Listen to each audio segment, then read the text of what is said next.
Hello everyone, good evening und willkommen, bienvenue.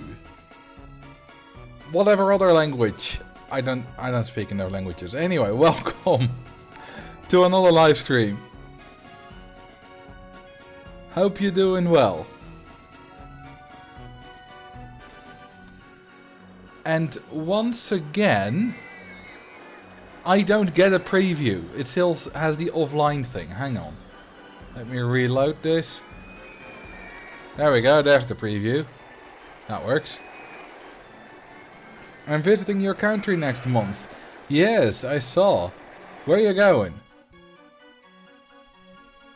I'll be out of the country for a while next month. Because I heard you were coming. No drowning. Wait, is that not enabled? Whoops. Now it is. Amsterdam, like the filthy tourist I am. Okay, that's far away from me anyway, so that's fine. Like Amsterdam is like 2 hours away. Way too far. Just kidding, just kidding. But you going for Amsterdam just for the sake of Amsterdam, or got anything specific to do there? Like just tourism, or I don't know, got someone you know who lives there, something like that. Anyway, let's drink some water as I was commanded to. Ooh, you could meet up with Max.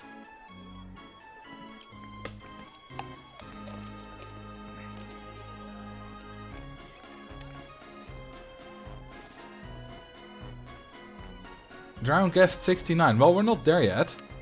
We're gonna do a custom scenario today by R. Adrian. I've played his scenarios before, and they're pretty good. It's called Lazy Lake, and I don't know where it is. Okay, it's not here. Then it must be here. Yeah, there it is. Hey, thank you for the 40, damn, that's a lot, 40 months, Max. And earlier, Carrie, thank you for the 23 months. Thank you for the follows, to Cliff. So, Lazy Lake. Lazy Lake is a beautiful park suffering from chronic mismanagement, which pervades every aspect of the park. With debts piling up, the park has sold countless of rides and even land to try to turn a profit. Can you pull this park back from the brink? Objective: to repay your loan and achieve a park value of at least 300,000. Hoo-hoo, ha-ha-hoo-hoo. Alright. Name it Hyperactive Lake. Okay, we're in that immediately. You know, we should probably act on it quickly, but I'm gonna take my time. I got guest 69 to drown. Well, that's not gonna happen. We started guest 113. So, Major Geeks, what would you like instead? Alright, I like this. This looks cute. I like this looping coaster a lot. The single train is a bit awkward. Okay, so we do charge for this stuff. How rich are my guests? 85, eh? Alright. This thing got good stats. Is it old? No, it's new. Built this year. Alright. I'm not gonna overcharge too much. 7. That's fine. Oh, and of course... Well, slightly longer train. Not that much longer.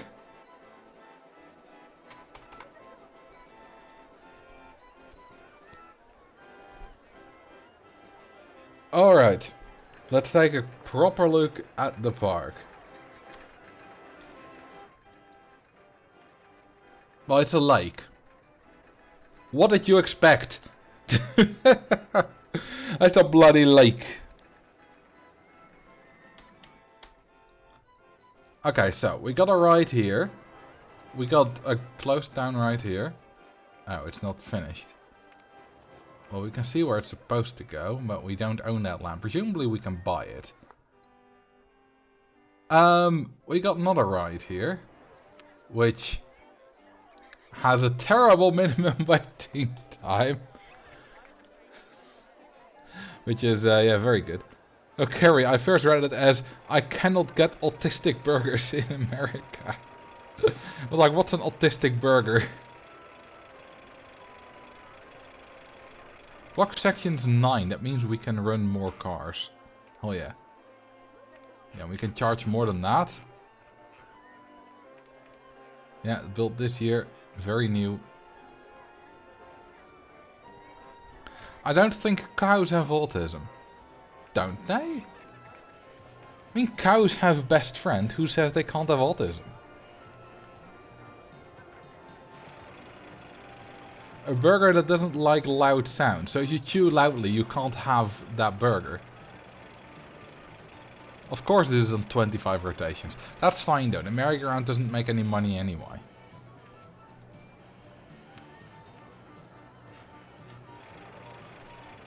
Is this thing also on a long waiting time? Nah, not really. That's all standard.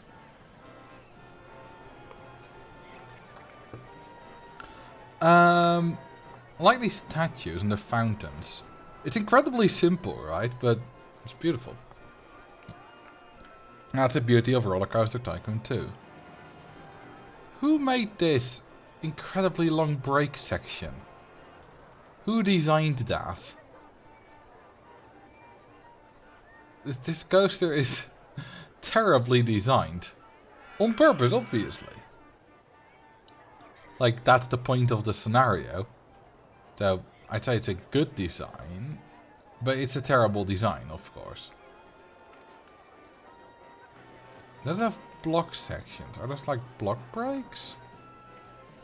Hang on, let me see. Ooh, yeah, 7 block sections. There we go. That's much better.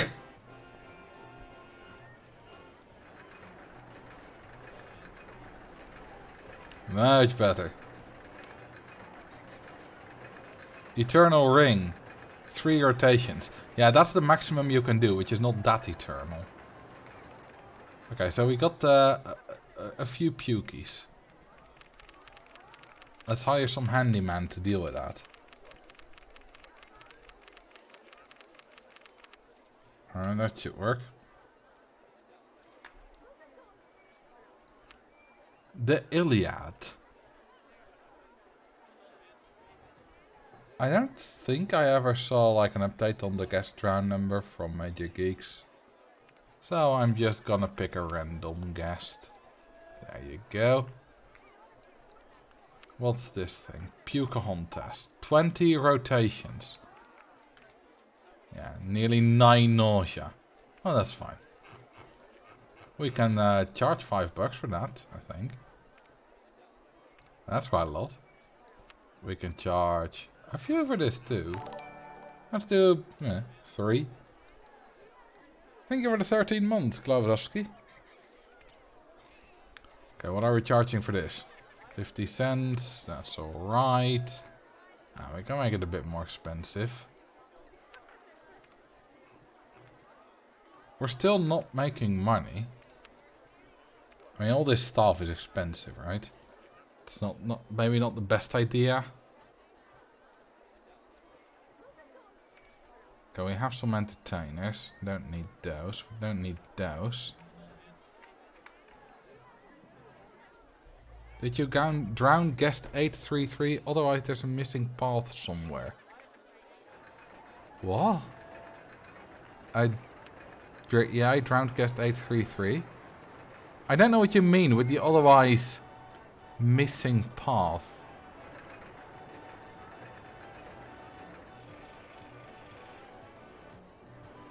Okay, this thing is making decent money.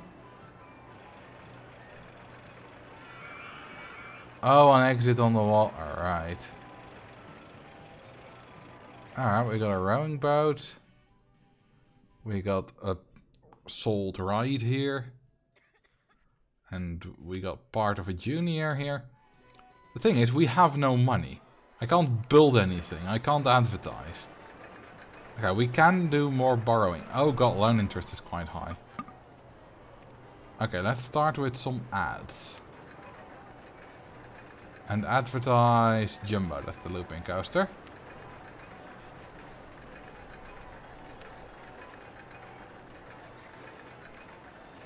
Alright. Joining while on my lunch break. Which scenario is this? A lazy lake. It's a custom one. So you won't know it. But it's nice, isn't it? Oh, I like this. This is a very neat little island. It's beautiful. Full of booty. Rename Jumbo Tiny. You know, that's an accurate name as well, because it's about as accurate as Jumbo. Because this is not a Jumbo coaster. Like, far from it. It's not tiny either. It's like, it's still wrong. It's just wrong in the other direction.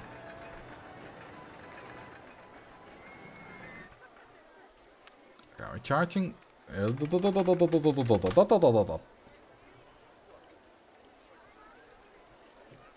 needs to be more expensive, of course. Drinks free? How dare you? How absolutely dare you? Yeah, charging 50 for bathrooms. We're not doing that. And I think we pretty much kind of fixed up the park. The goal was 300k park value, right? Yes. Okay, well, do we have a cash machine? Of course we don't. Well, luckily the guests are fairly rich, so yeah, they'll be able to spend a good amount of money. Ooh, we have a log flume available. We have, well, a couple of flat rides, a couple of coasters, a couple of more flat rides, and 2 transport rides. Nothing special. Let's research. Okay, this is a fine selection. Let's research gentle, roller, thrill, and water rides. Seeing this, I see this person took after my Barbie scenario by making all the stands free. Oh, they weren't all free. Some of them were just cheap. Pay off loan. I need to pay off the loan as well. Alright. Well, then we gotta start making money, because the loan is high. Oh, we're making some good amount from ride tickets. And shop sales, because it rained. More from shop sales so far, but in a few seconds, not anymore. There we go, ride tickets overtaking it now. Because it's no longer raining. Okay, can we buy that land? Yes, how expensive? Okay, that's quite cheap. You know what?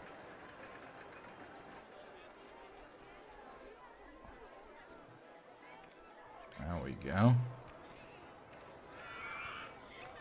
I'll fix this up.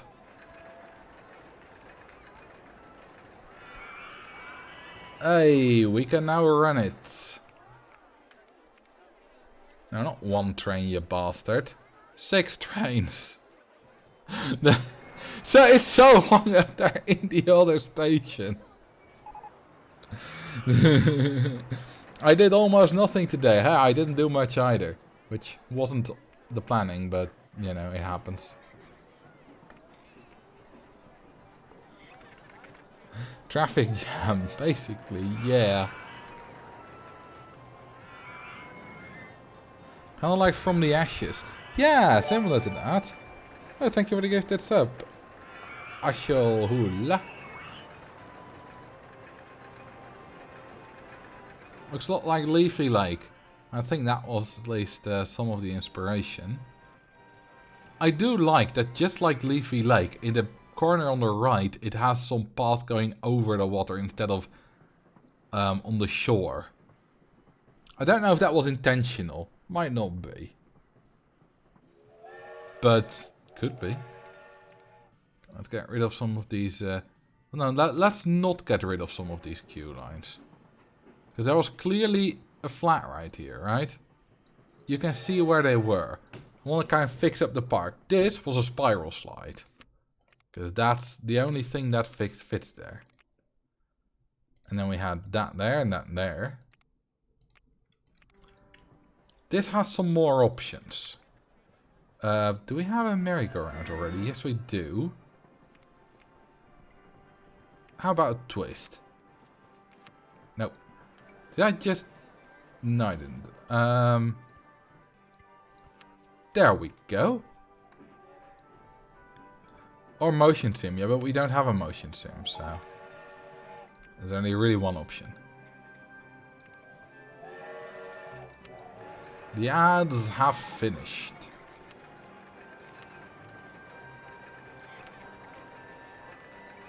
Time for new advertisements, eh? Okay, there was another one. Here. That's another 3 tiler, 3x3. We already have a merry-go-round, so I'm going for crooked heist. There we go. Looks nice, eh? Is this a puzzle scenario? I mean, a little bit. I've kind of solved the puzzle. We're now kind of a normal scenario, but I did make a puzzle scenario, which tomorrow's video is about. Like, I made the most difficult scenario ever. And I can say that without hesitation.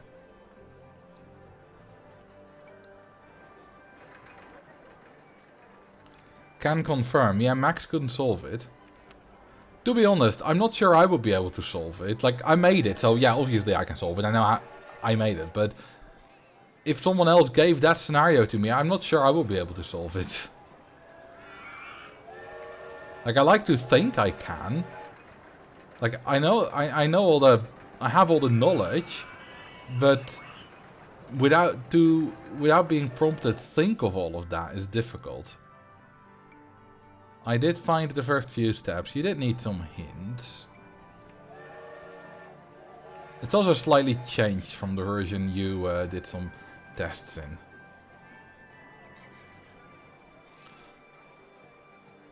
How many times you beaten this scenario? This scenario, never. I'm beating it, I'm playing it for the first time today. Like, I didn't see it until I opened it on stream.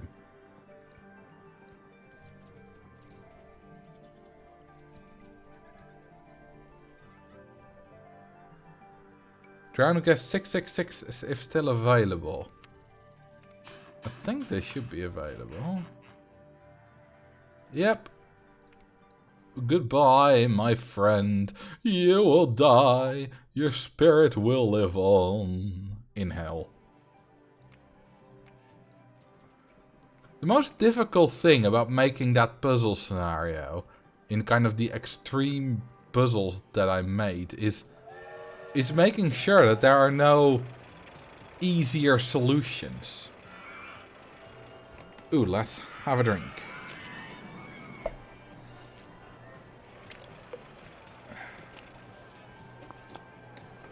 Nice. Because that's why I had like 9 versions of the scenarios, because people kept finding, like my test players,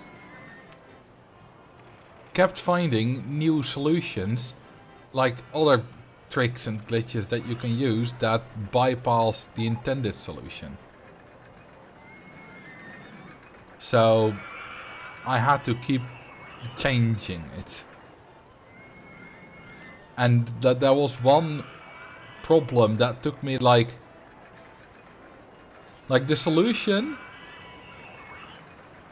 was raising 3 tiles of land.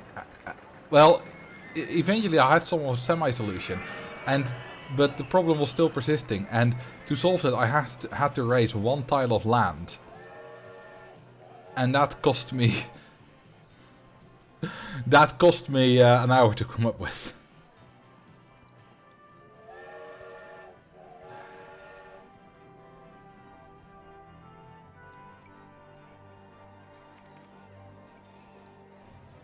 So yeah, while for me it's now easy to solve the scenario, because obviously it wasn't easy to make it. It was fun.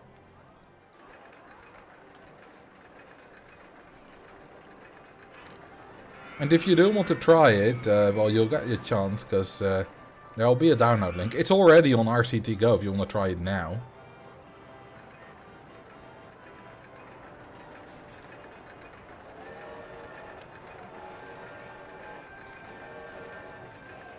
Alright, this thing is making good money now as well. We're doing good. We made 3,000 in ride tickets in April. We made no profit, but that's fine. We'll make profit later. And we're on our way to make another 3k in May.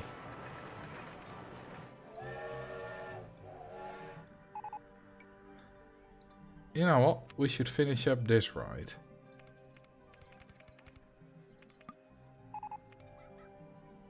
Do you drink caffeine drinks? Never. I don't like coffee. I don't like tea. I don't like energy drink. And I'm not sure what else has caffeine, but yeah, I don't do caffeine. Not specifically. I don't have anything against caffeine. I just happen to not drink it.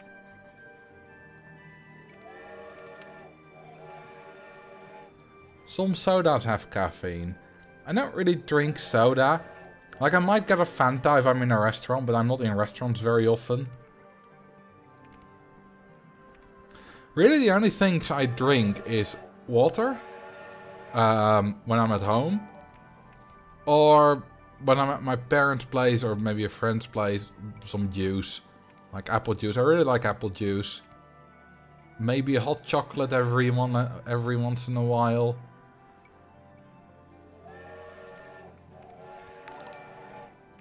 I'm not very adventurous when it comes to drinks.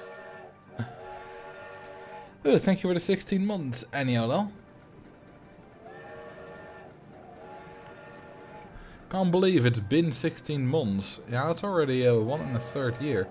Time goes by fast, don't it?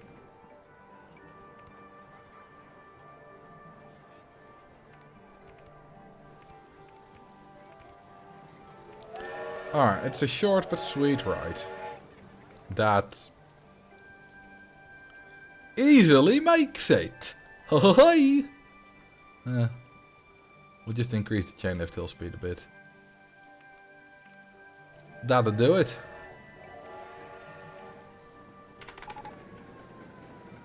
Oh. And we can charge 6 for that. What about cold hard liquor on ice? I don't really drink alcohol. Like, I'll only ever have a glass of wine. When I'm at my parents' place. Or maybe at like a wedding. I don't think I've had alcohol yet in 2024.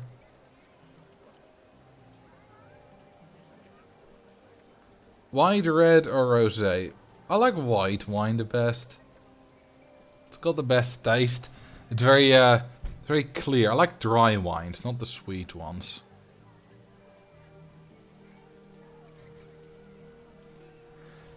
So yeah, basically my drinking behavior is boring. On the upside, that's not something I have to change in order to be healthier. Like, my diet in terms of food is not great. It's not the worst. It's not great. But in terms of drinks, I don't have to change anything.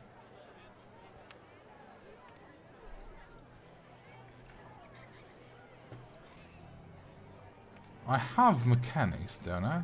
Well, I have one mechanic. I don't like alcohol, too bitter. Surely that depends on the drink, right?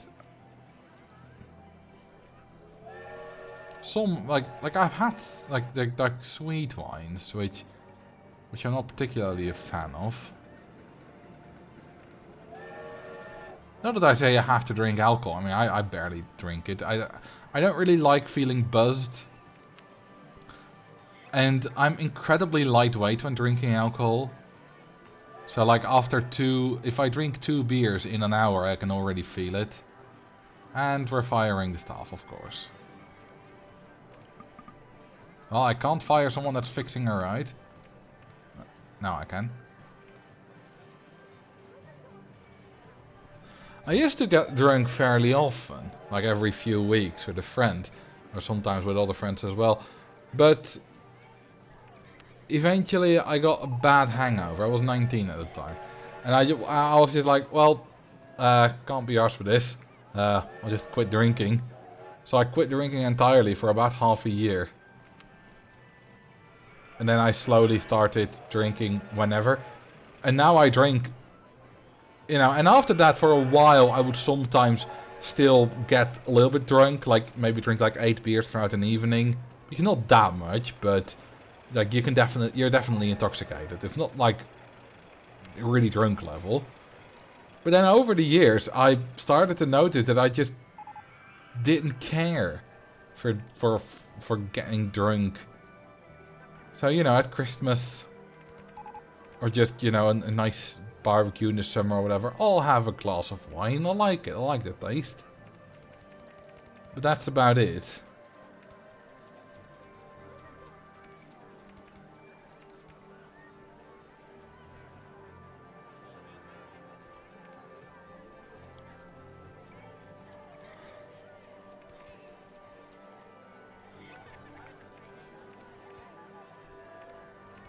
Well, if you don't like alcohol, Curry, that's actually quite easy.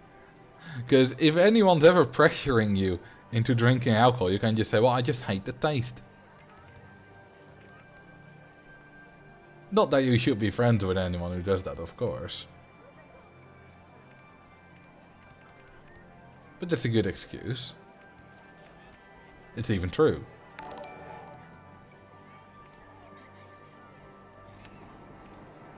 I'm lucky that I haven't ever been pressured into something like that by any of my friends. Not into drinking out, well, once, but they didn't succeed. But that also wasn't really my friends. That was like at a party with some other boys. Like I was at a friend's party, and there were some other boys from the village as well, and they kind of pressured me. As I said, they didn't succeed, but they did try to. I was 16 at the time.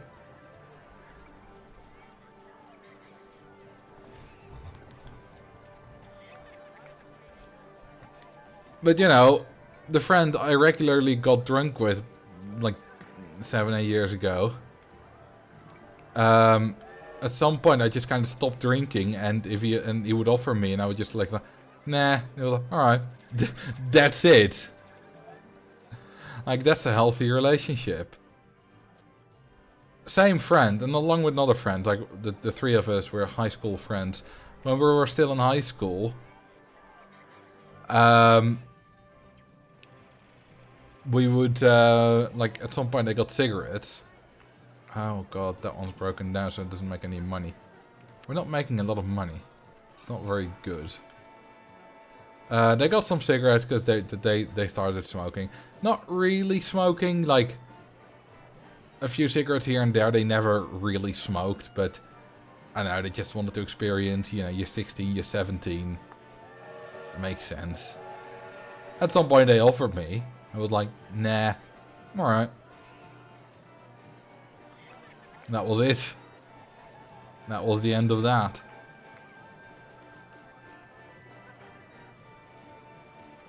Incredibly exciting, I know. I live such an exciting life.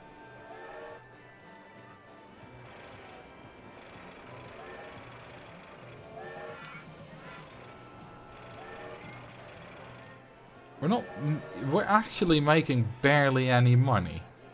That's not a good thing. Can I hire staff again? No, it's 1 more minute.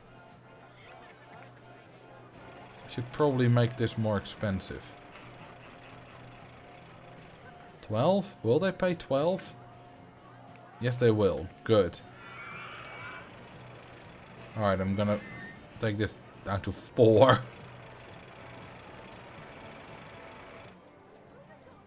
I'm gonna take that one down to 1. I'll take that one down to 7. That's a lot better. Seems strange to try to get a friend to drink. Like at a party, some people are just happy to be there sober. I agree, but like it's a thing that happens a lot. So, yeah, it seems strange to us. But it happens, so I don't know.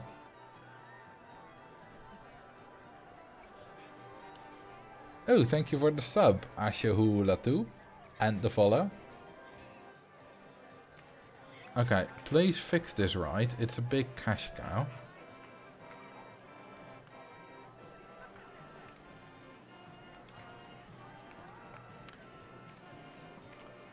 And we need it. There we go. Mechanic 2 is on the job.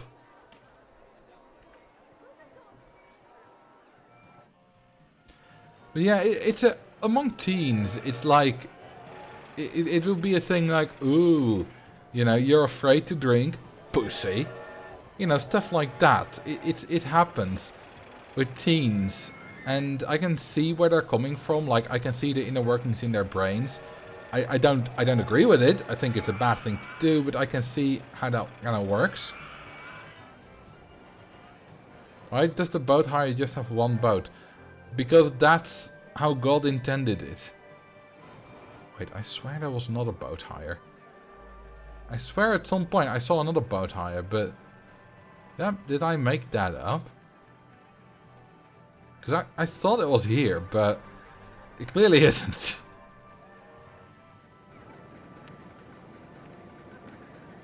Wait, 0 guests per hour. Was it broken? Was this broken down too? Hang on. Yeah, Ladybug had broken down at the same time as Tiny. That was very unfortunate. That killed most of our revenue. Or people that need to drive, yes. That's a much bigger thing in America, because when you're going out with friends here, you usually don't need to drive. I don't have a car, but like, it doesn't happen, especially, you know, when you're like 18, 19. That's incredibly rare that someone actually needs to drive. Why is that one empty? Oh, people don't want to pay the $10. Whoopsie. That's my bad. Well, that way you definitely won't make any money. Okay, 8 does work. I'll pay 10 for that. This one's on 6. We should be making money now.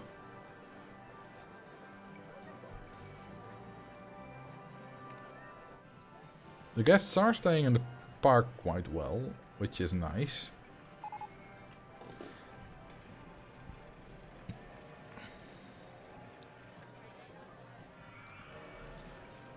Pocahontas has broken down. Imagine being stuck in an enterprise that's like this. And it instantly sped up again. Also, in reality, the car, like, if it got stuck like that, the carts, the little cabins would obey the laws of gravity. Like, they're not held in place by anything other than the forces acted upon it by it rotating. You're not even strapped in by any kind of barrier or belt or whatever when you're in an enterprise, or at least not the one I've been in. I was just sitting freely in a cabin.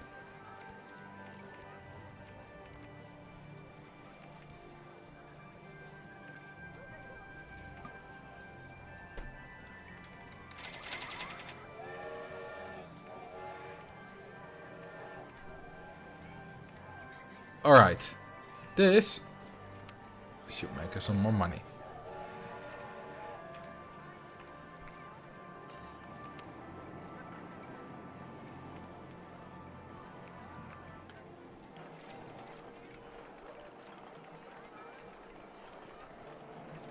I do wonder, and you know, you don't have to be honest.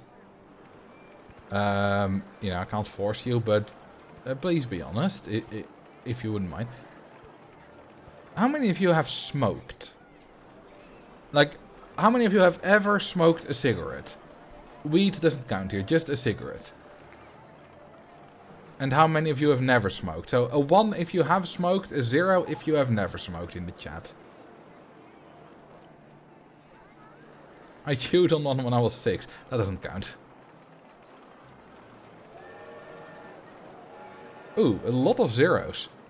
That's quite a high number. I wouldn't expect that many zeros. Like, I would expect most, like, quite a lot of people to at least have tried, like, once. Does it count if I rolled a joint with tobacco? I assume J means joint. I don't know. I'm just asking a simple question. I don't know. What if you asked about vapes? Alright, let's do this again. A 1 in the chat if you have ever vaped. A 0 if you have never vaped.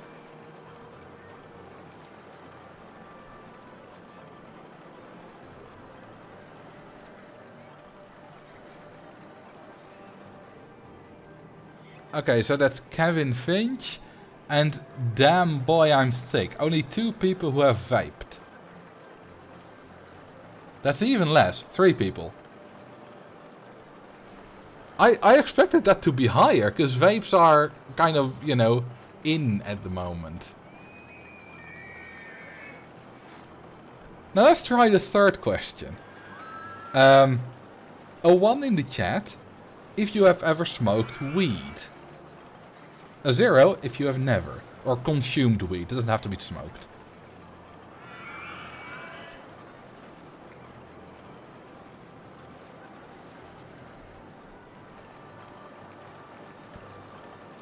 Okay, still most people haven't, but I think this question has the most ones.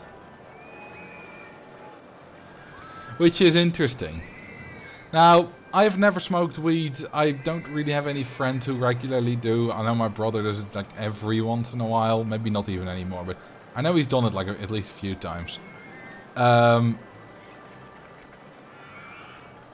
I don't know much about weed. I've never had it. But from, you know, from what I encounter on the internet, weed is considered of the 3 the least worse. That's of course a very biased take as well, because on Reddit, of course people like weed. Reddit is very pro-drug. Like, not drug addiction, but just kind of general drug use. Like weed and that kind of stuff.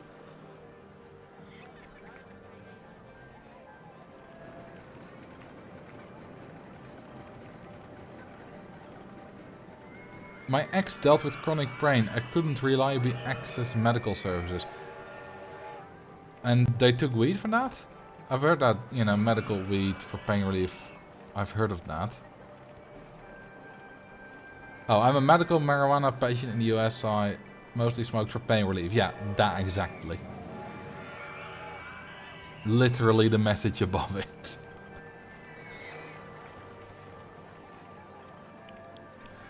You know, I'm very happy that I got so many zeros, especially for the first 2. Now, I don't think weed is necessarily a good thing either. Not the bad thing. It's kind of like alcohol, right? If it, you know, if you enjoy it and you do it sparingly, it's fine. And for pain relief, of course. But if you do it too much, it's of course a bad thing.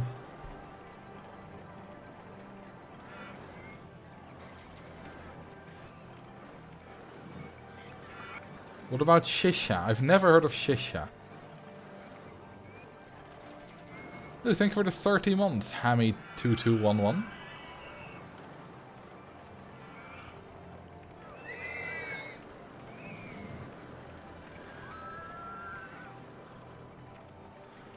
Are you on the most recent dev build of OpenRCT2? Not most recent, but I'm on a quite recent one. I don't know, like 2 days old.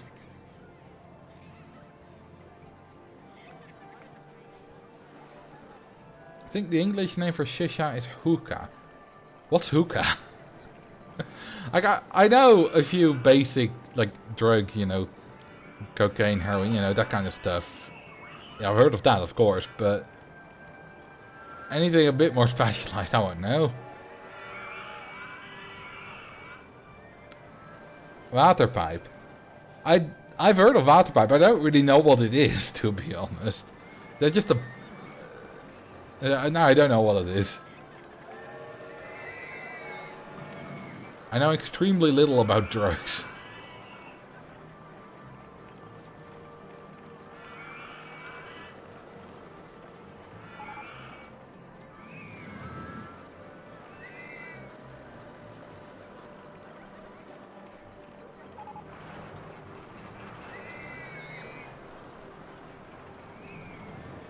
And I think that kind of shows kind of the circles I grew up in as well.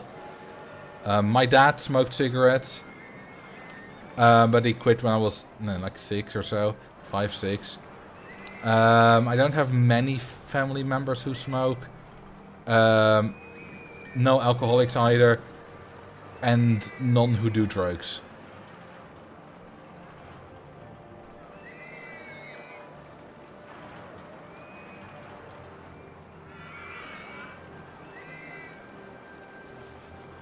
And same with my friends. I have one friend who did weed every now and then, might still do.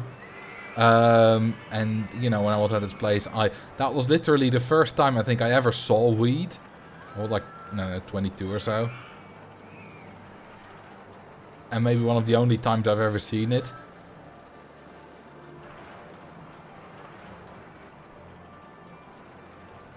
It's mainly a form of tobacco popular in the Middle East. You put a coal in a little thing above some tobacco, you suck on it and the smoke passes through the water.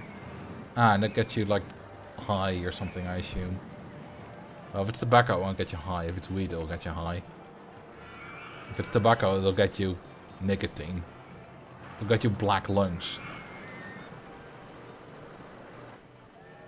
Now that we have a second one of those, we can't charge as much for this one.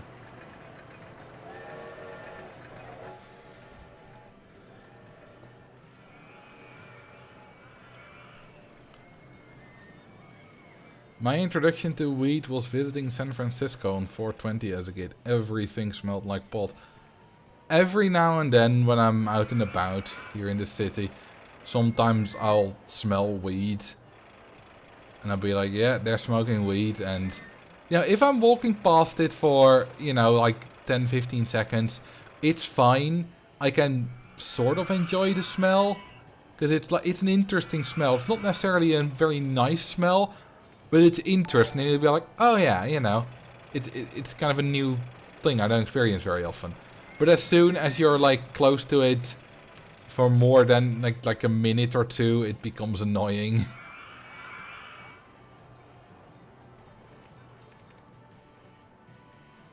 It's kind of similar with just the cigarette smell for me. Although that's slightly better. I can stand that for a little bit longer.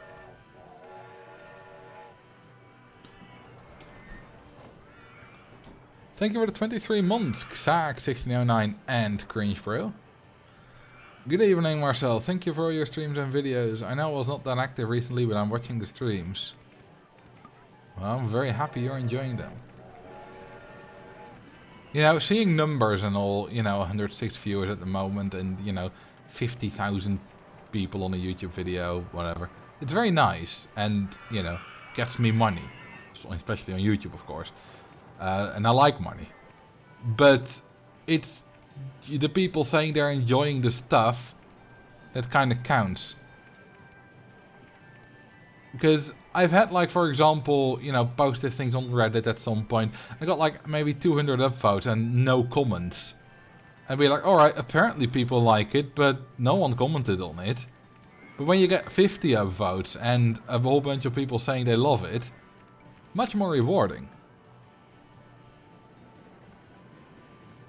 I recently saw the real train that the horn sound in RCT is from. It was pretty lit. Nice.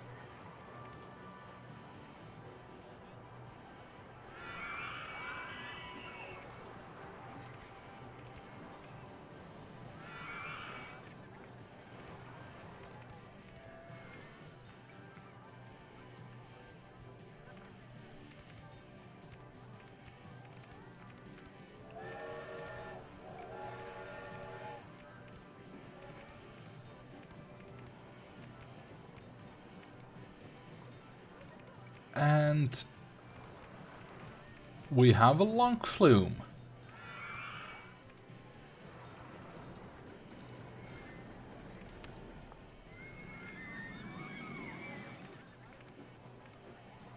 Ooh, hoo, hoo. That's a lot of boats. If I build a coaster through another coaster, does that get its stats recalculated at higher excitement? No. It will get higher excitement, but you have to retest it for the stats to get recalculated.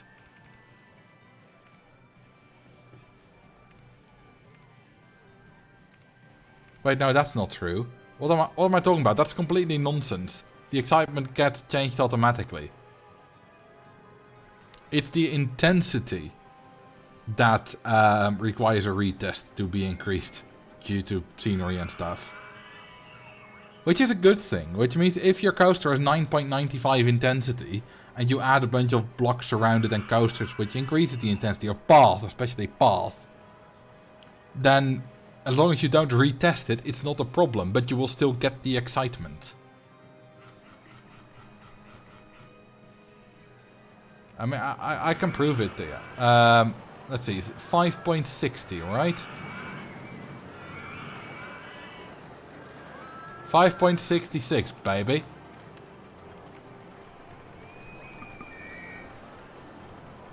$5.69. Okay, that's good. I like 5.69.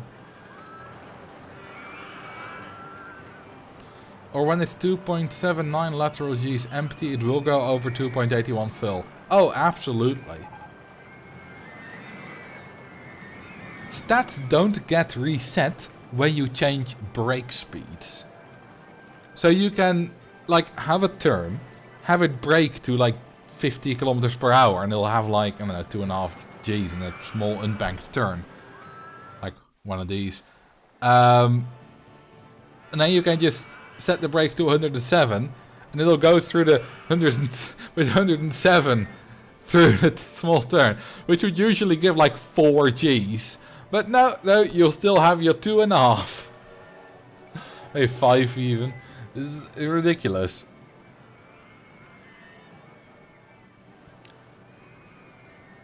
And in fact, it uses only the front car of the train to calculate G-forces, which has 2 effects, right? Firstly, the same G thing.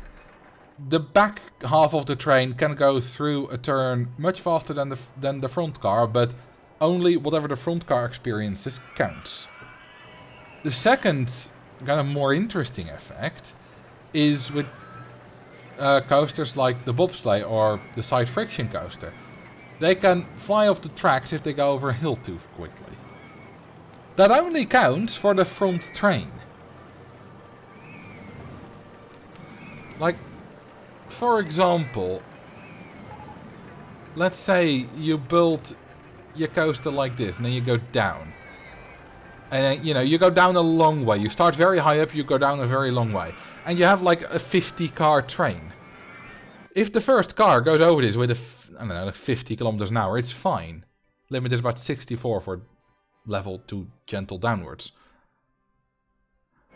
If you go down, the back cars will go over it with like, I don't know, like 100, 120, something like that. They're still fine. The first car would absolutely, you know, crash and kill everyone. Which is great fun, but not always ideal. But as long as it's any other cars, they'll be fine.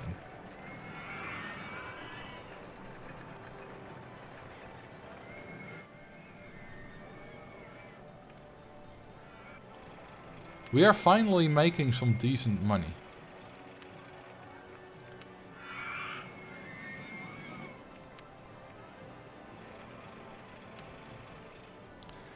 Isn't it kind of realistic, as the back cars are going to be pulled down by the front cars?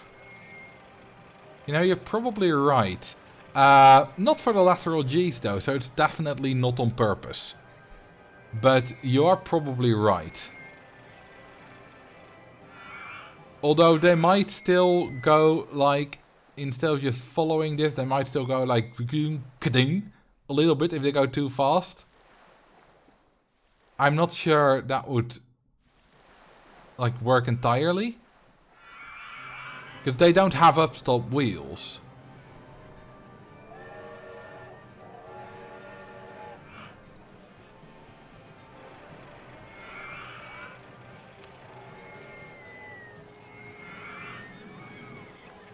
Okay, let's build a wild mice coaster. We already have a spinning wild mice, but I want a normal one too.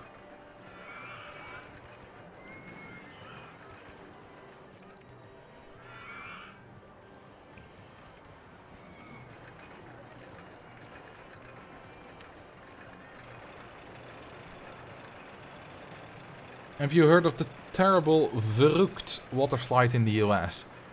Is that the one with the accident, with the netting over it and the thing that happened there? Yes. Well, obviously I have heard of it if I know that about it, and that's all I will say. If you have a good stomach, you can look it up, for anyone who doesn't know. If you don't, then I won't say what it is.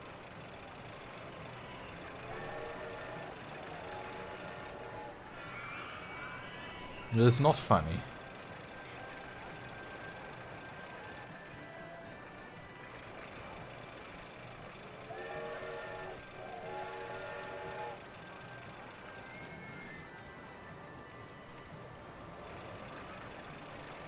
That incident makes me quite mad. I've forgotten like the details around whose fault it supposedly was, but a lot of the times with, you know, kind of deadly incidents in theme parks, there was some obvious fault that no one bothered to fix because costs and stuff. You know, people be motivated by money.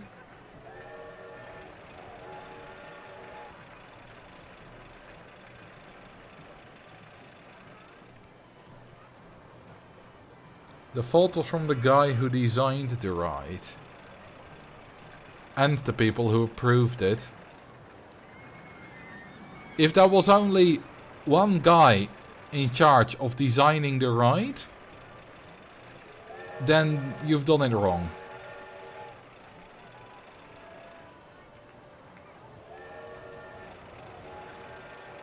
That's just asking for problems. Because anyone can make a mistake. There was no approval necessary in the US. They've changed the rules since. Alright, it was quite a while ago, I think. So that kind of makes sense. Okay, that doesn't fit. I thought it mightn't. Alright, let's do it like that instead.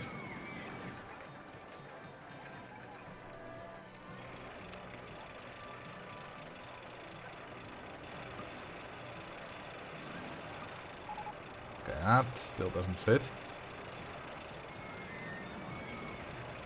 It's a bit of a longer exit path than I thought, but it's fine.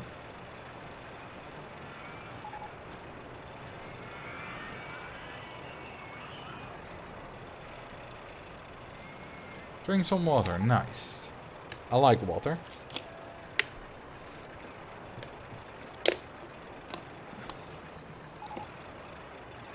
Can you not alter the terrain in this scenario? I probably can. I just can't be bothered.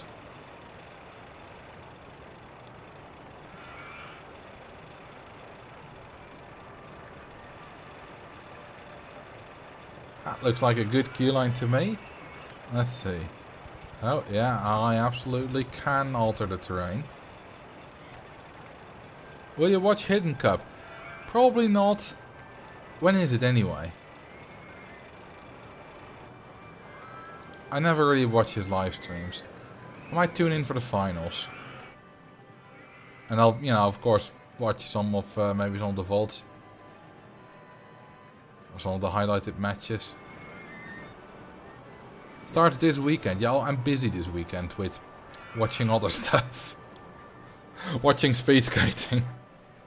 It's more important. Drown someone with a green shirt. Alright, Mr. 1389, you have chosen death! Good night. Sleep tight.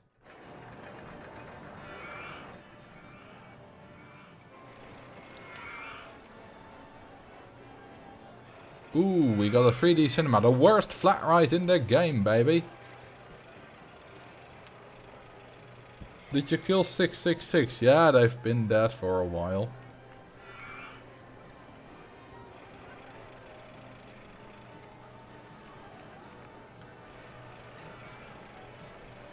Huh, people are still going on the wild mouse. Still paying that.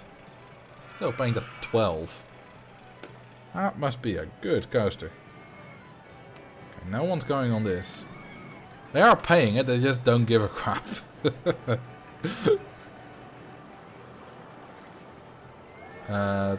This one's still got some guests. It's just not very popular. Well, I shortened all of them, of course. So naturally the queue lines are shorter too.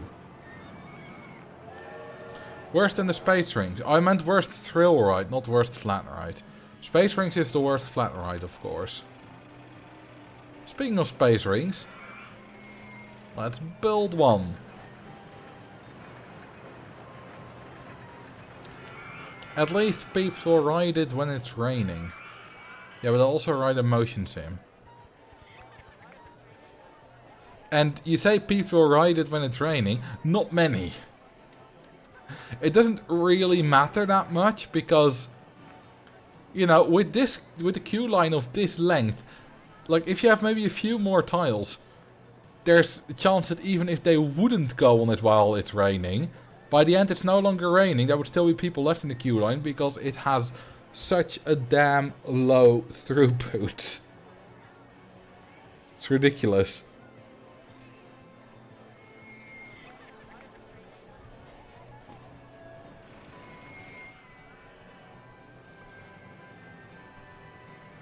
You know what? Let's color these rides a little bit.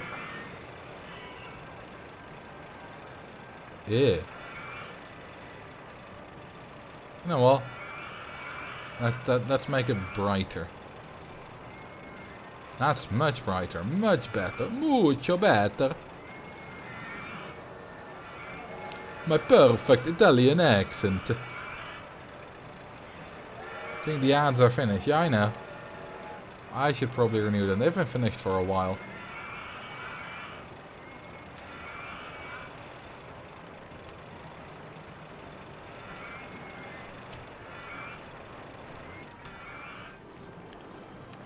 We should change them here too. Alright, you are yellow. You are green. You are red. And you are blue.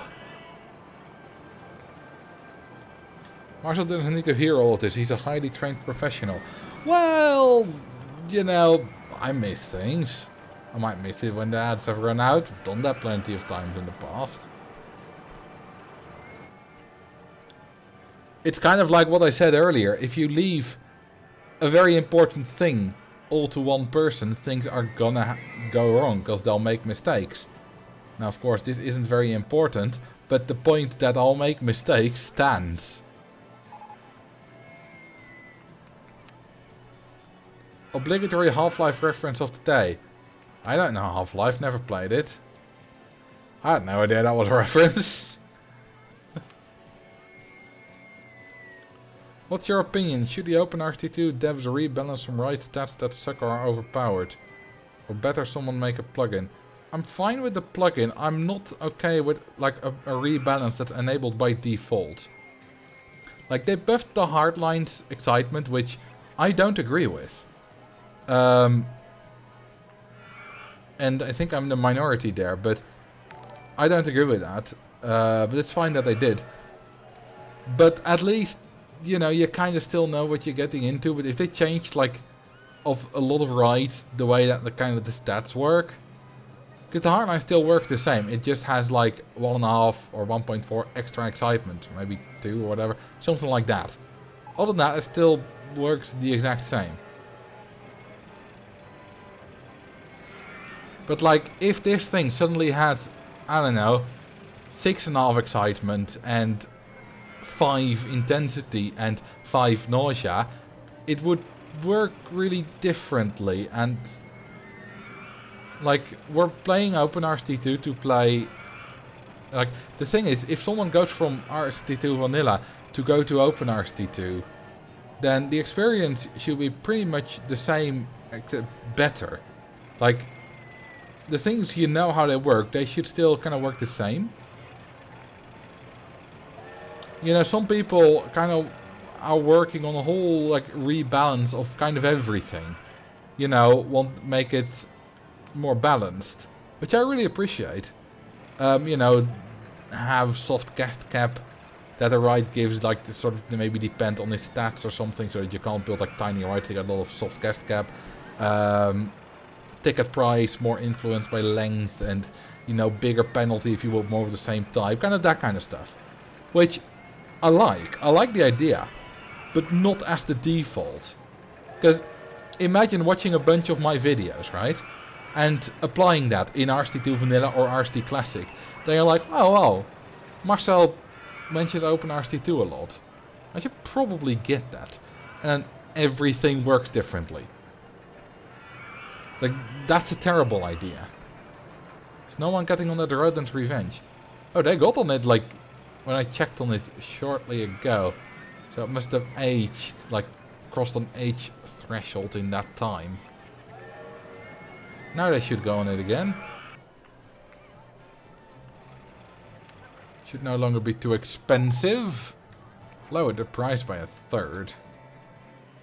Still too expensive. You bastards. Okay, this should definitely be enough. Maybe they just can't afford it. I have no idea if we'll unlock the cash machine. We go for that.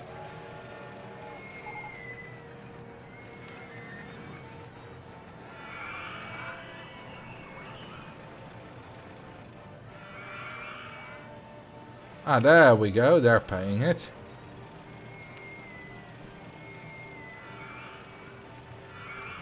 Okay, let's quickly see if we get the gentle or if we get the cash machine quickly.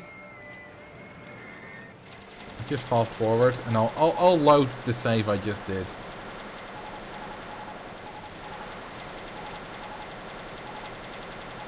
Okay, it's not the first stall. Still not saying. Still not.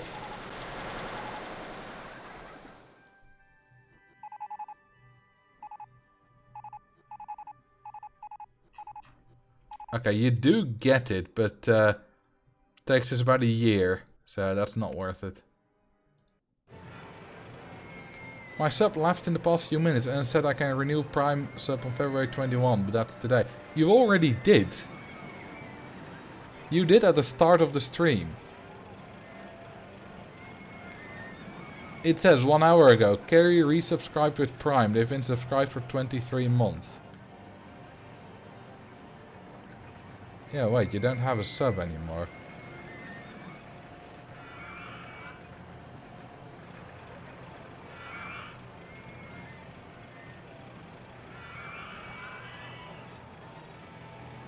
Time we resubscribe.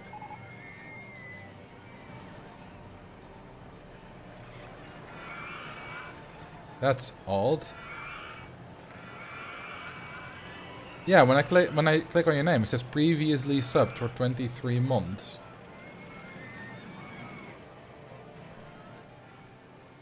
And that's weird.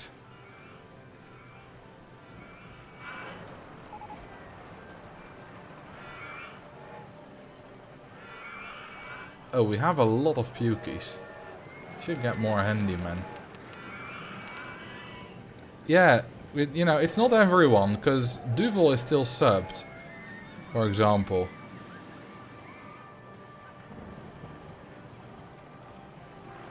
Yeah, just scrolling. Still says for Xak as well. And for Nusse.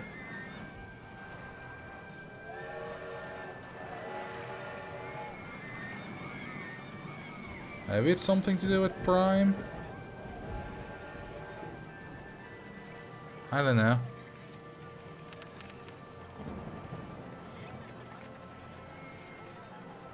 Okay, why is our park rating not perfect?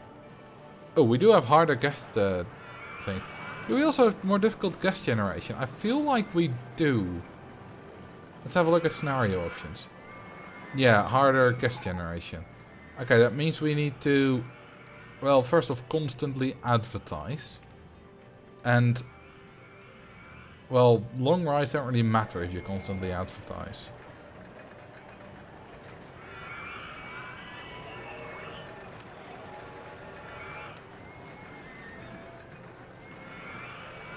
Yeah, if I scroll up, Carrie, I can... Yeah, you had the sub then.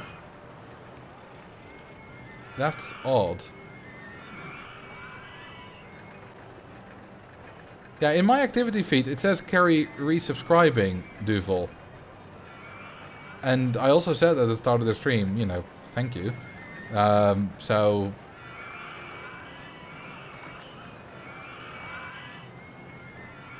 I don't know. I could build a mini coaster. Yeah, let's do it. I don't really like the mini coaster. But let's build one anyway.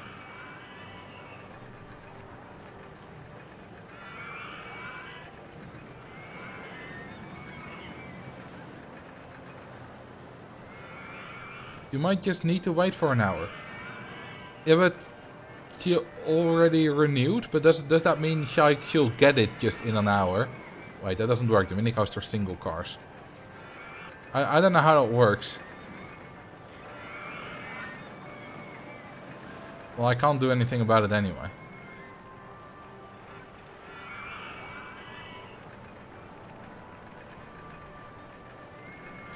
Okay, who here loves the mini coaster?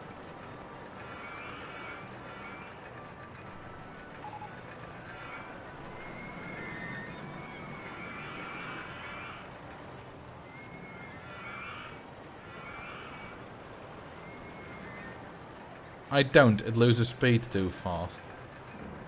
Nope. So far, the exact answers I expected. I love the not the mini. Is that English? Is that... I feel like there's some grammatical rules being broken there. I don't have strong feelings on it. I don't generally build it, but I don't hate it. You're the most positive so far.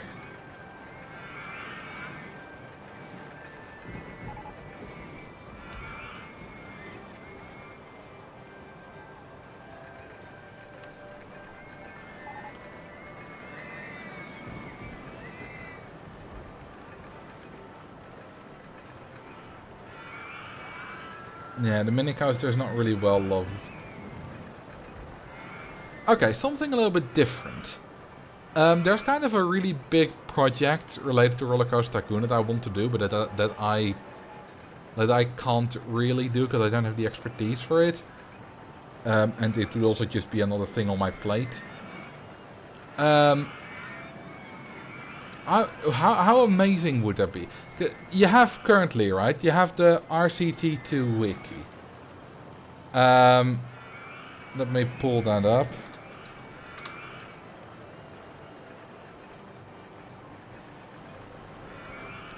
You have the RCT2 Wiki, which is a good resource, but it's hosted on Fandom, which I know quite a few communities have pulled away from Fandom because they don't like Fandom for a variety of reasons. Apparently, I have a notification. Oh wait, no, that's just comments here. You know, this is a good source. I got some of the images, some of the images I used in my videos, like these icons, I got from it. Not the ones in the icon videos. I took higher resolution ones myself. What I would love there to exist is a separate Wikipedia, kind of like the Minecraft wiki. This is the Fandom one, with Minecraft.wiki. It's just Minecraft.wiki, so, you know, Rollercoaster Tycoon.wiki, or whatever, RCT2.wiki, you know, or maybe not too specifically. I would love there to be like a fully working, complete rct2.wiki. rct.wiki. But I don't know how to make a site. So I can't do that. But, you know, working together with Dirklink perhaps. And then, you know, we would actually write proper articles. Because if, for example, I go to park rating, this wiki is not... Like, this is the article. Park rating is affected by the following factors. Variety of rides. No. Amount of rides. Kind of, you know, kind of total excitement and intensity rating. Quality of rides. Same thing, not really, but kind of. Variety of tolls. No. Amount of tolls. No. Scenery. No. Vandalism. No. Cleanliness of footpaths. Yes. Safety. Yes. Happiness of guests. Yes. Lost guests. Yes. Prices for rides and stalls. No. Awards. No.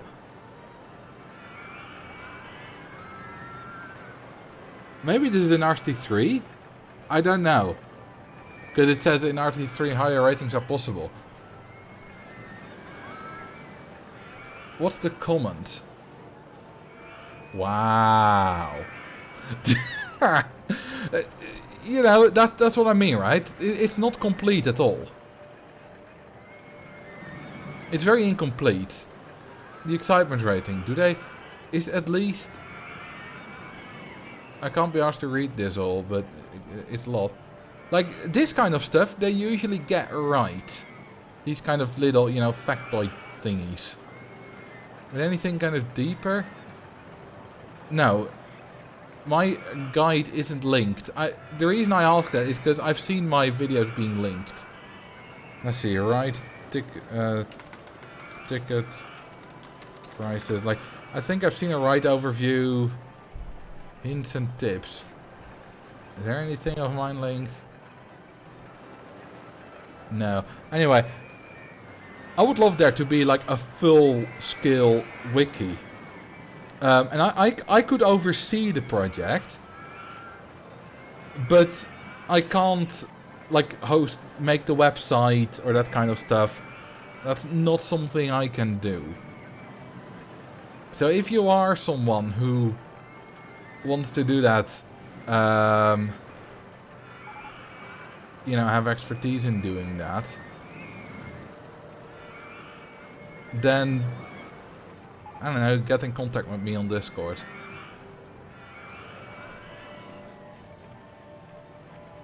Because I think that'd be absolutely lovely.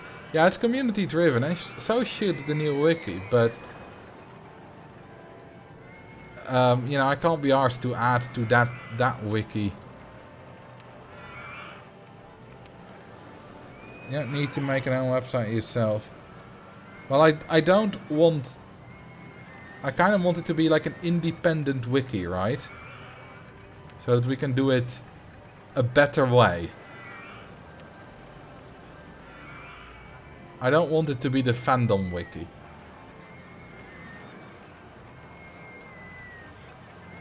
First of all, because fandom is a bit controversial at the moment.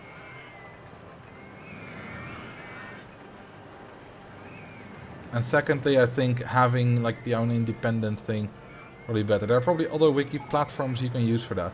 Maybe. I should maybe look into that.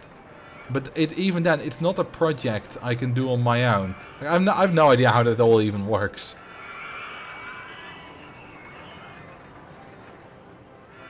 RCT wiki in your browser. Does it already exist? It does exist. That's incredibly old.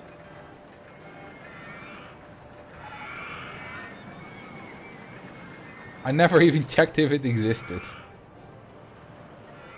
Hang on, let me show you. I just clicked it away. No, I didn't mean to do that.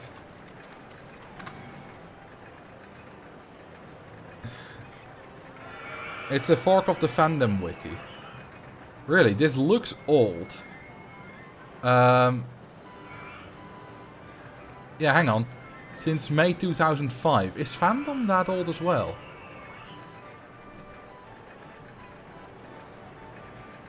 Okay. The last change was in 2023 apparently. Before the 2021.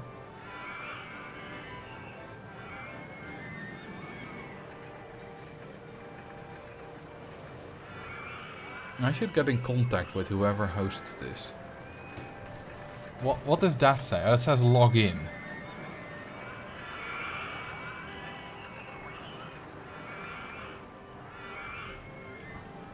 That anyone can edit, yeah. Let's see. Sign up. Yeah, I'll do that later.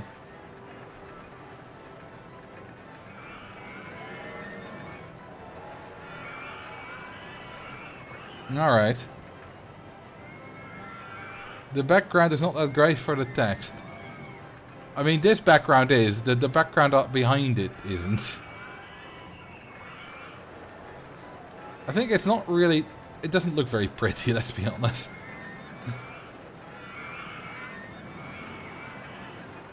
Oh, this was already a move from fandom, apparently.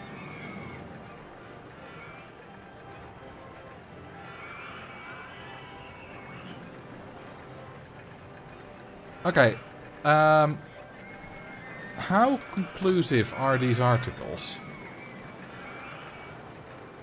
This is literally copied from fandom.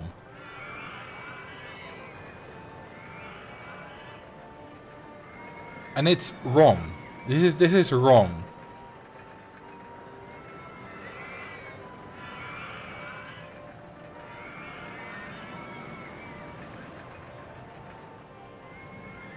You know what? You know what the worst thing is? Because, you know, Roller Coaster Tycoon Wiki. No, not Wikipedia, Wiki. We get the fandom one. Yeah, we don't get this one. That's why I didn't know about it. Okay, I thought Mirahi's like being mentioned here. I think that was, yeah, that seems to be the old one.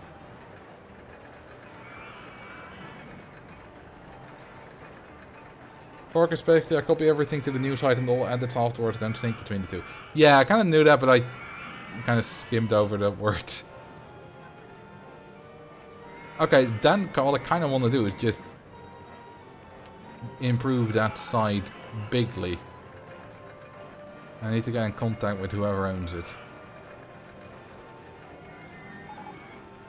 Looks like I wasn't the first one to have that idea.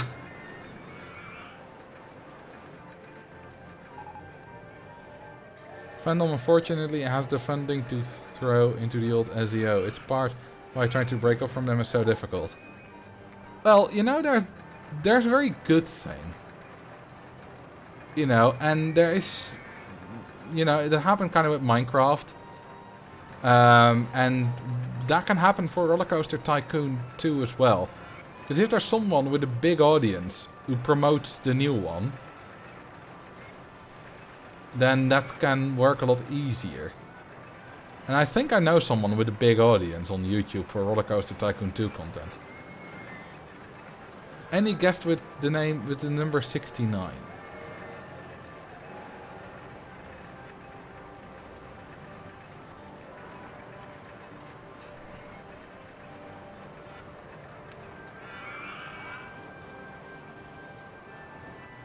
Well, bye-bye guest 469.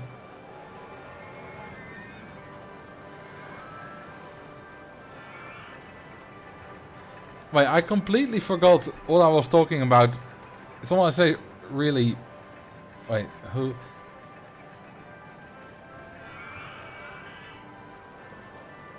I'm confused. One of your watches is having technical difficulties, but they sent this through Discord. I want to ask Marcel a shout out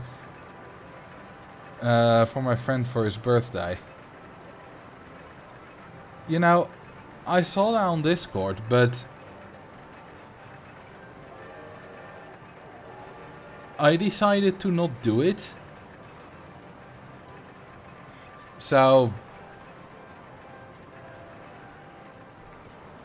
a bit awkward, this.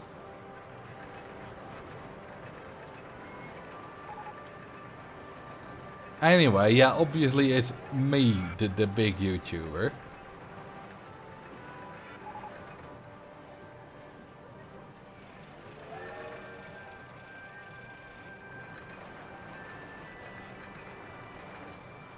By the way, the reason I decided to not do that is I've gotten those kind of things before, you know, can you give someone a shout out in your video, shout out in this. And, you know, if I did that for everyone, it would become much.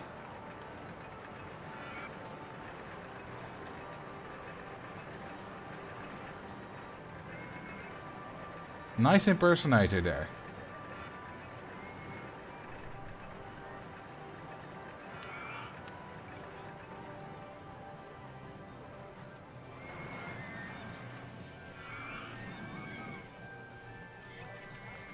That tripped me up. It did me as well. For like a split second, I thought, wait a minute.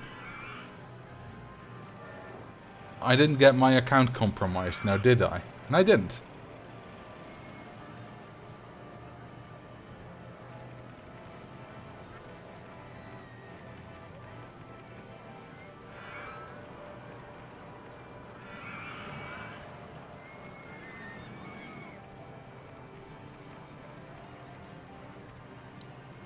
Are the ads still running? No, they're not. Alright, we now have enough money to just do all the ads for like a long time this time. Is sliding it again? Perhaps. It's a bit offensive though. What they said. Basically means fornicating in the kitchen.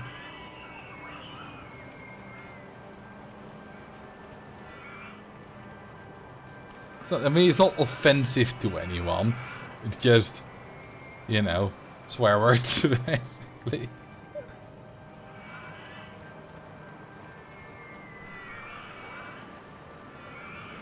Someone's wanting to troll and that's their best effort. I think it's pretty low effort. We should put some water here, otherwise we'll get big stat penalties. They're not really offensive, just poor taste. Yeah, more like that. I mean, maybe your old grandma gets offended by that. She'll be like, we never did that. We only did it in the living room. But that doesn't rhyme, so we don't say that.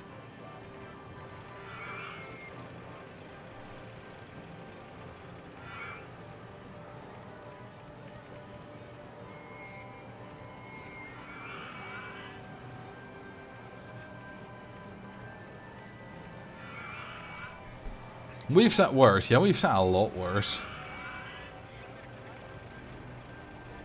Just saw the other entries for the underwater mini contest. How do you like your chances? I like your chances, but I haven't seen the others.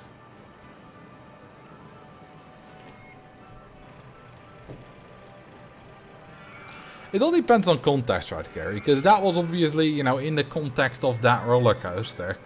And I know you understand this, but, you know, if I just randomly came into a streamer's chat and said, double penetration, fun for the whole family, it's like, that's not appropriate. Imagine that.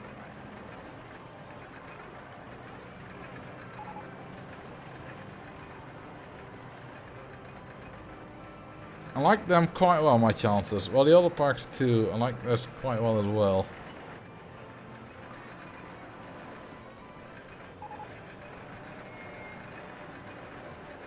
I should well, probably take a look at Dirkman's video once it comes out.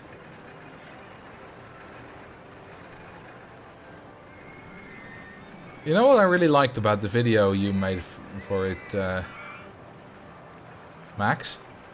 The sound. You did a really good job at picking good sound. It was lovely. The RST wiki relies on community members with knowledge and time to do away with the wrong info. But I think it's more just that, like, they made a fork, copied whatever, like, many years old wrong information the fandom wiki had, and no one ever changed it.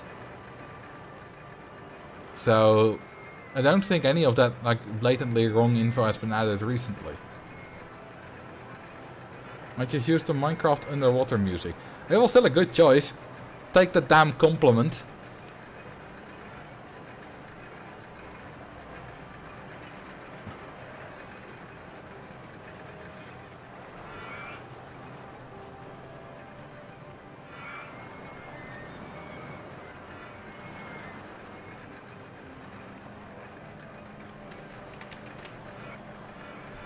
This thing is not 600 meters long, is it? No, it's 502. Do we have any 600 meter long rides? What about this one? 561. Nope.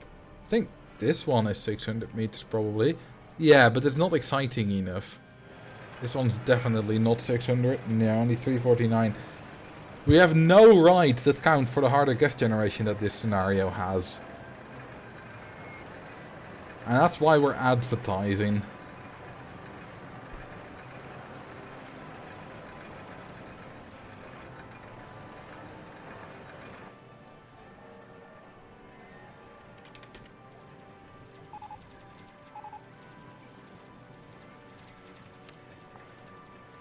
We should probably start paying back the loan a little bit. That'll save us some money as well.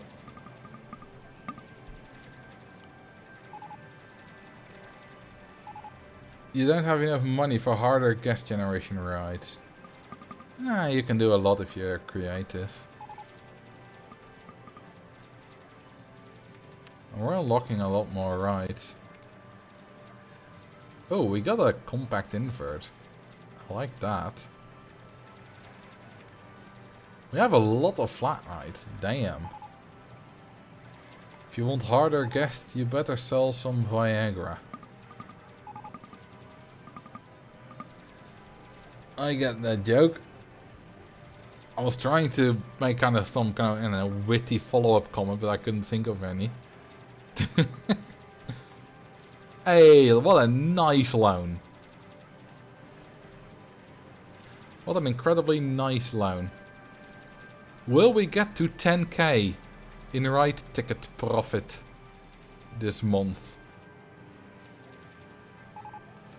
Wouldn't that be nice? We need to save up for more advertisements.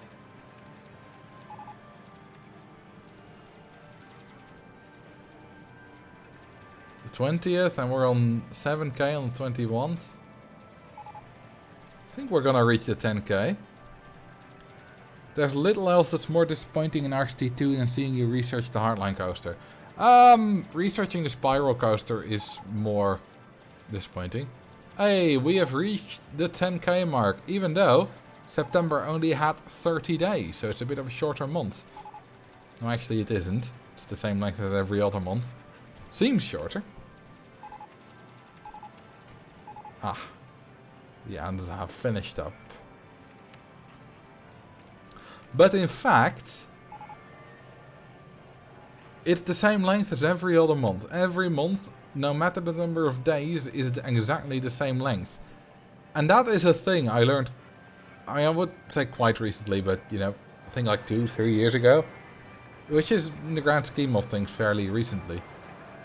That was a long time after I got good at at RCT2 before I knew that, hey, the months are actually all the same length.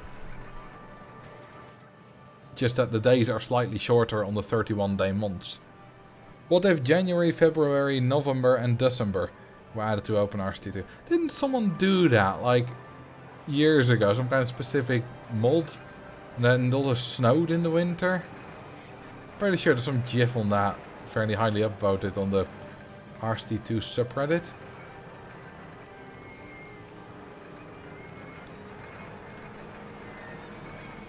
Oh, harder guest generation is always on when the weather can be snowy.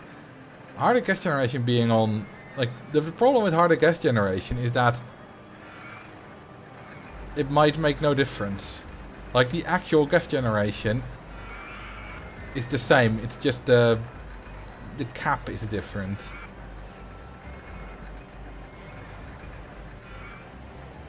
The month names are in the game code. December and stuff, are they? Interesting.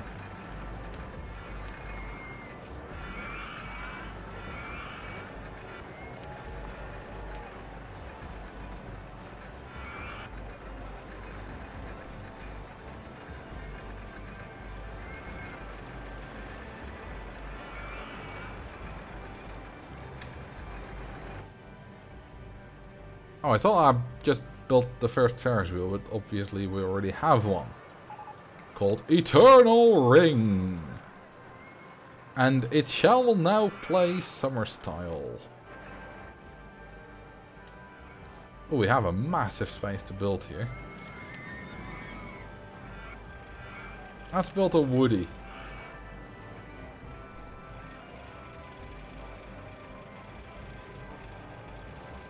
We need some more cash. And back up the loan goes. You know what, let's fast forward the game a bit while we give ourselves a Woody.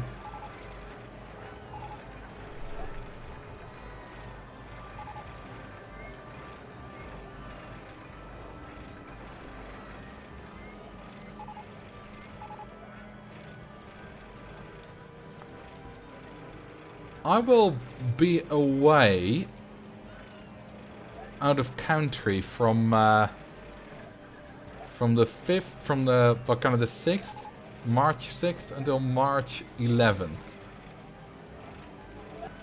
And there will also be no video that week. And of course, no streams. And where will I be going? I will be going to Insel, which is a small little village in southern Germany. Very near the border with Czechia, I believe.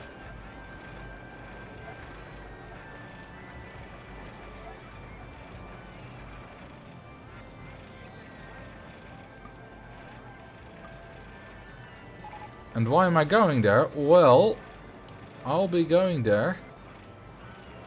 Right, the lazy look. Oh, that one.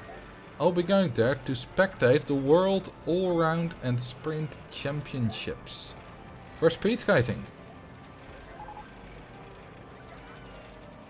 That's right.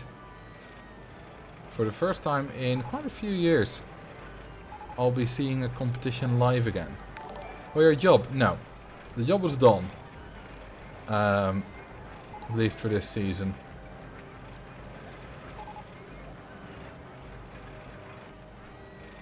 Thank you for the 25 months, Piscreate.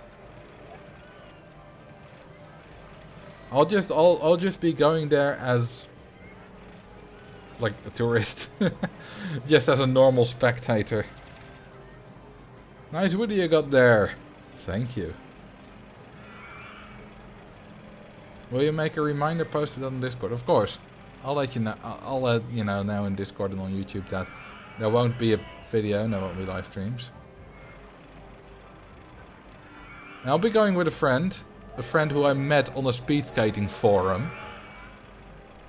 It'll be our first holiday together. This is gonna be a it's not quite a NASCAR coaster. It's NASCAR-ish.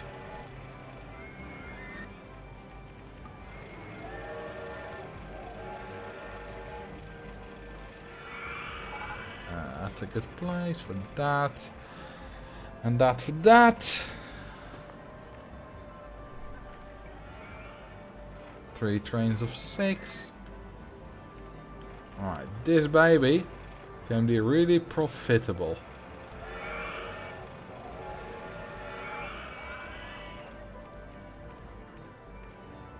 Have you seen Dirkling's video of its water coaster in his Imagination Megapark? No. I'll be honest, I don't really watch Dirkling's videos. Or really any Roller Coaster Tycoon videos. I only watch my own videos, but that's because I need to quality check them before uploading.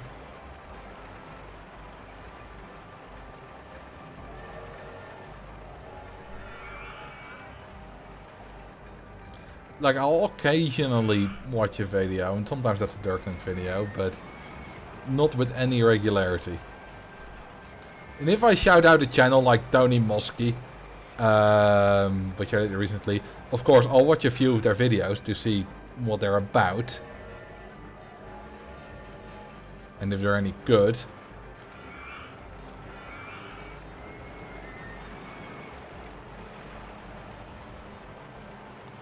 This boat's going backwards. Oh, that's nice.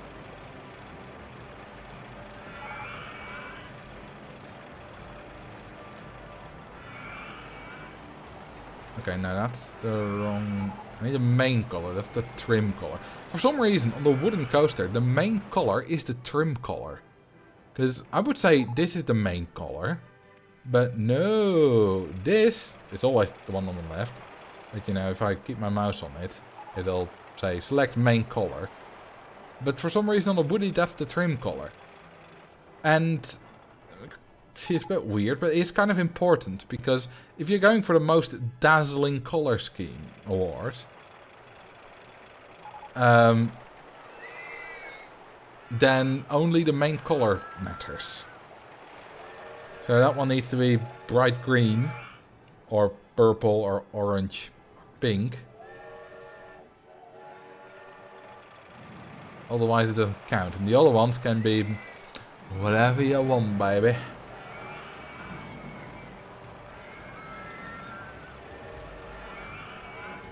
It's a shame yellow doesn't count for the most dazzling color scheme. I always liked black supports with blue rails. Isn't that one of the standard ones? I think the brown looks a bit too unnatural. Doesn't really look like wood. Yeah, totally. Wood is never brown. The classic wooden coaster is different. Yeah, I know. That one has a lot more color in the main color scheme, which is better. I mean, really, these should just kind of be swapped around, the first and the second color there. Well, what's that one called? Additional color 1 and additional color... No, structure color 2. Why is it called additional color 1? There is never an additional color 2. It's always structural color, right? What's it called here? Yeah, support structure color. Here as well, right? Or is this the main color? Oh, okay, that's the main color. And these are just vehicle colors, main colors. Additional color 1. Oh, can vehicles have additional color 2? Yeah, vehicles can have additional color 2.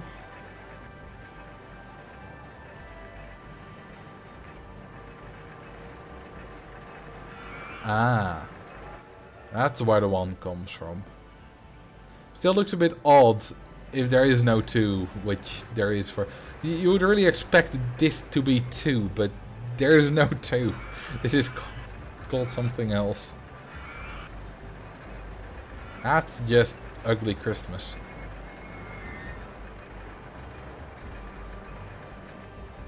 I don't like the red for this. I feel like I barely ever go red with my coaster colors.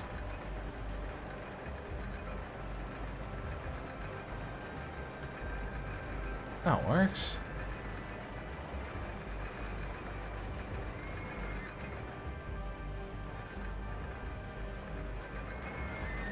Using the same setting to save on memory usage or something, known in creator.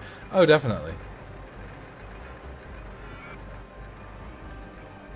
Wood is brown, of course, but this brown in particular looks more like painted steel. Oh, I knew what you meant. I was just making fun. Red only works with a looping coaster. It can work for... It can work. Like... It can work for a wild mouse. Literally, this one's red. This one's red too. The problem with the red is often... I don't know. There's something about the red that... It sits a bit wrong with me. Often. Like, I like a lot of these bright accent colors, right? I like the red too, but it's got some kind of vibe that's a bit different. I don't know what it is.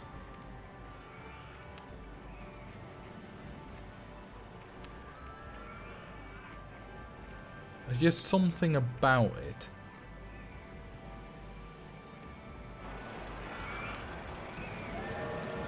Evil vibe, blood and stoplight. Yeah, stop traffic lights. So evil. Okay, how much money is this thing making? Ooh, 33k an hour, baby. Now that be a big money maker, baby. Woo, baby. Ooh, we got a massive space to build here.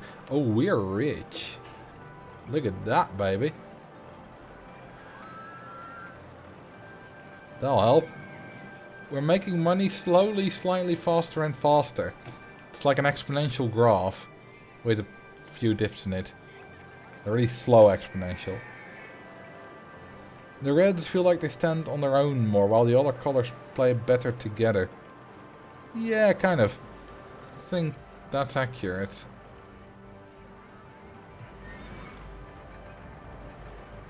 See what happens if we put a red there. That on... Like this works. This works very well. Of course, there are some contexts where red is the best color. Like this one. Like yellow and red is undoubtedly the best color combination here.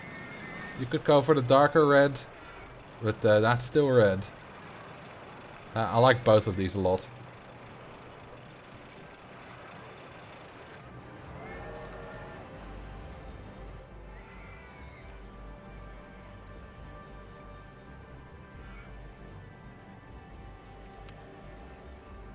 How much park value do we have? 260,000. That's not enough. Well, time for more coasters then. Red is just a very bright color.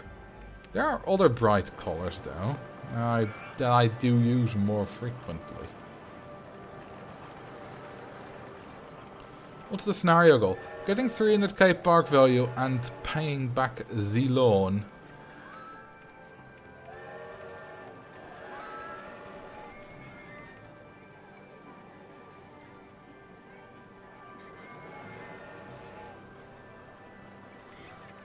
So earlier today, or maybe yesterday, I don't know, but I got a message from someone on Discord, and I only shared one community with them, and it was the GeoGuessr Pro community. Now, I'm not active in that Discord server. I joined it a while ago and I never left it, but I'm not active there. I haven't said anything there in months. So it was a bit weird. It was just a hi, but I was like, alright, that's a bit weird. Let's see what they're about. So I said hey back. Then they asked, how are you? And then I was immediately, hang on. This is one of those, isn't it? It's probably a compromised account that someone is now trying to use to batter me up and eventually ask money from me. One of those scams. Because why else would someone randomly say, how are you? Hi, how are you? Like, it happens with people in my Discord server, you know, because I'm someone they look up to, right? That makes sense. That person wasn't in my Discord server. I'd never seen their name. They were the only Discord server we shared was the GeoGuessr Pro community, in which I'm not active. And if they're legit, like, and they have something specific they want from me, then they can just say it, and I'll, you know, and I'll see it.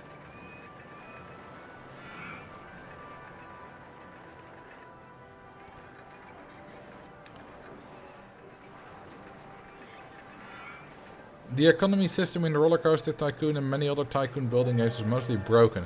Way too hard at the start or way too easy later on. Once you get your first 1 or 2 rides going, it's almost impossible to go bankrupt.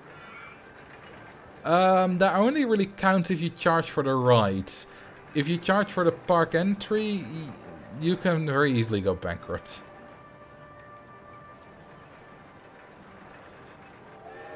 Sounds like it, or they want you to try out the game and it's actually a virus that compromises your Discord. Something like that.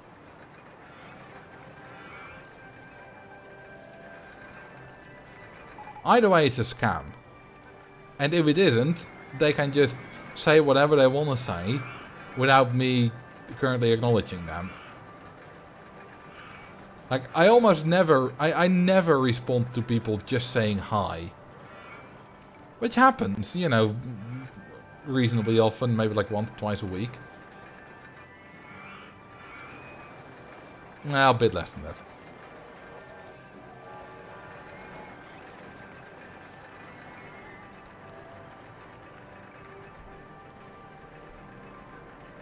But this time I did respond because I was intrigued, because they weren't from my server.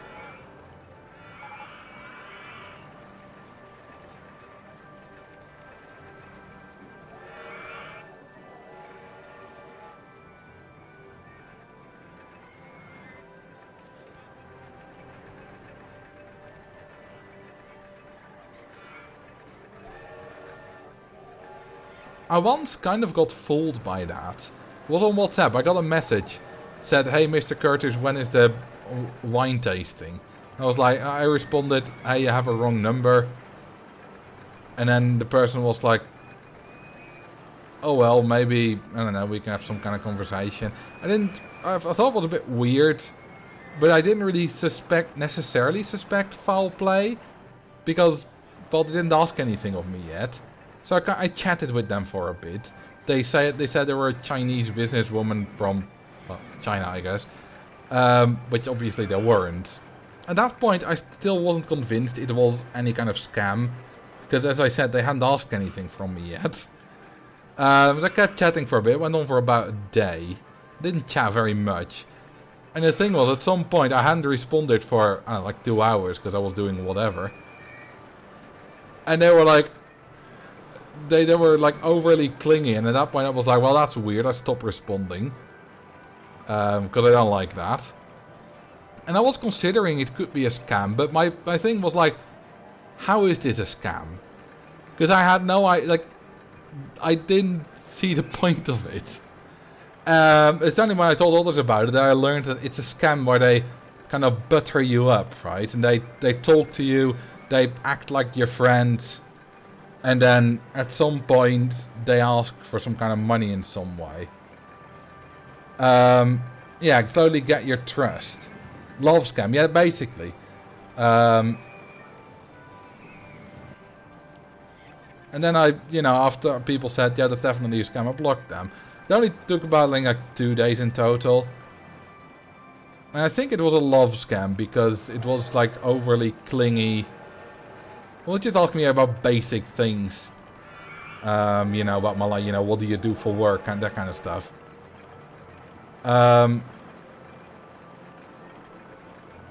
So I kind of fell for it. Because I didn't immediately suspect it was a scam, but at the same time, I did have... Wait, this is weird. And I never fell for anything asking money. So I kind of also didn't really fall for it. And the thing is, as soon as they got overly clingy, I was like, this is weird. I'll stop responding. I don't like this. So it would never have worked on me anyway. Even if I didn't realize it was a scam. Because I would just not fall for that.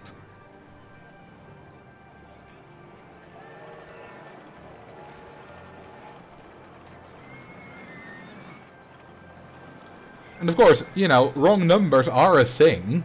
Like, I've been called by wrong numbers before, so that's not an impossible thing. In fact, even the story of actual becoming friends out of a wrong number, even that's happened. Like, there was some dude, like 25 years old or something.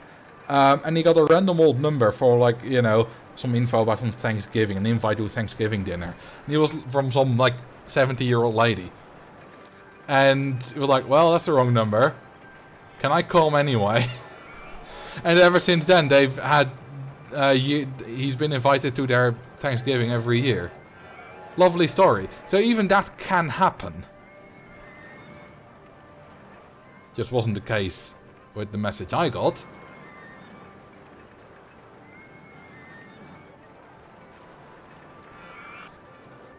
So basically, be careful.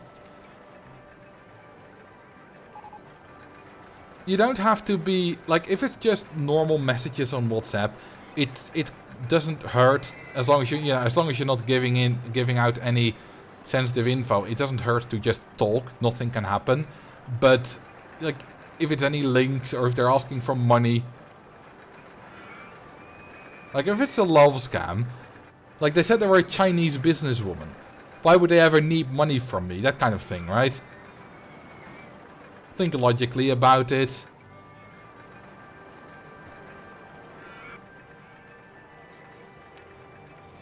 When I was a stupid teen, I once did fall for a scam. Nothing happened. It was close. But I once did. I think I was 16, 17.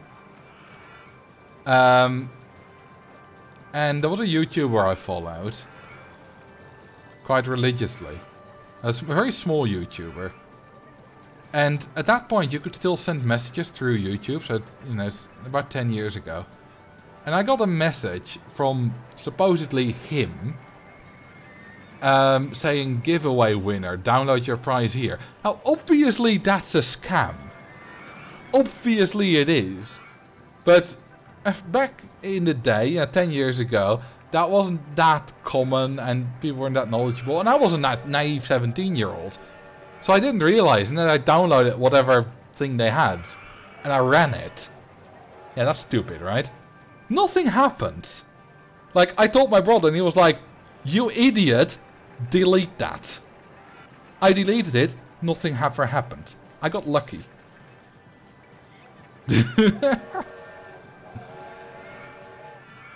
Don't do that. Don't do what I did.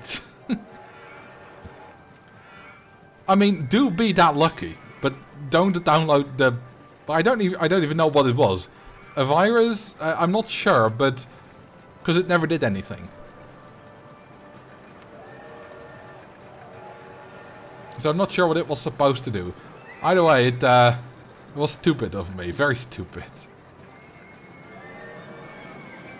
Nothing happened you noticed, but I'm fairly certain it did do something. Well, I guess so, but... Like... A keylogger, maybe. But like... Maybe it turned your computer into a DDoS attacker? Could be. Not anymore though, like that's like... That's many years ago. I still have that laptop, but I haven't turned it on in like... Probably like 8 years.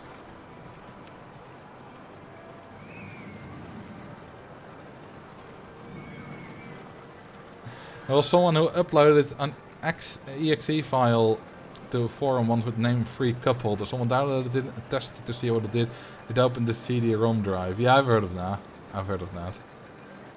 That's a funny one. But whatever it did to my computer, if it did anything, I didn't notice anything. So, as I said, I got lucky.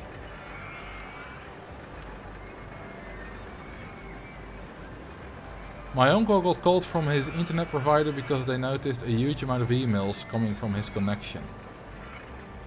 Yeah, stuff like that can happen. As I said, I never got a call like that. Never noticed my computer being slow. Never got any files locked up, or never got my passwords compromised from that, or stuff like that.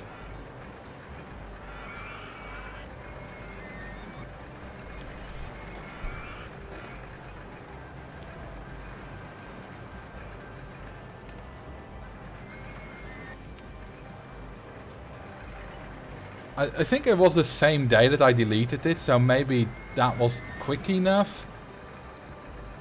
Or maybe something did happen that I didn't notice, but... I mean, I can never be sure, of course. Did you open the file? Yes. Not really open, I ran it. It didn't do anything, at least not that I noticed. Of course, if it does anything, it won't show you.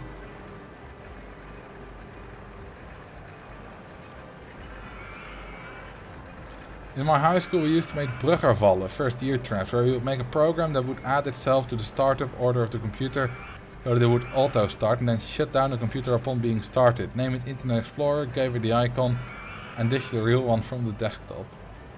Oh, that's... Is that just, like, just for first years? I mean, I would fall for that if I didn't know about it. If I was a 6th year. Of course I would fall for it. Anyone would fall for it if they didn't know. Is it, or was that like a common thing that everyone in your school knew about?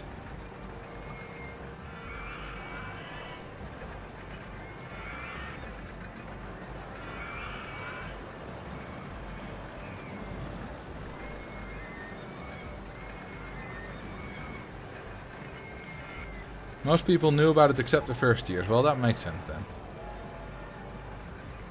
I kind of did something similar to my mom, although with a different result. It was basically, she was still using Internet Explorer and I wanted her to transfer to Google Chrome. This was when we were still living in Ruinen, so that was before 2013. So over 10 years ago, probably like 12, 13 years ago. She didn't really want to switch, but I wanted her to switch. So eventually what I did is I got rid of... I changed the Internet Explorer shortcut into something else. Like a star or something, and named it something else. And I plastered the Google Chrome shortcut all over her desktop. My brother also once took a screenshot of her desktop and said, and then just opened that, which also confused her.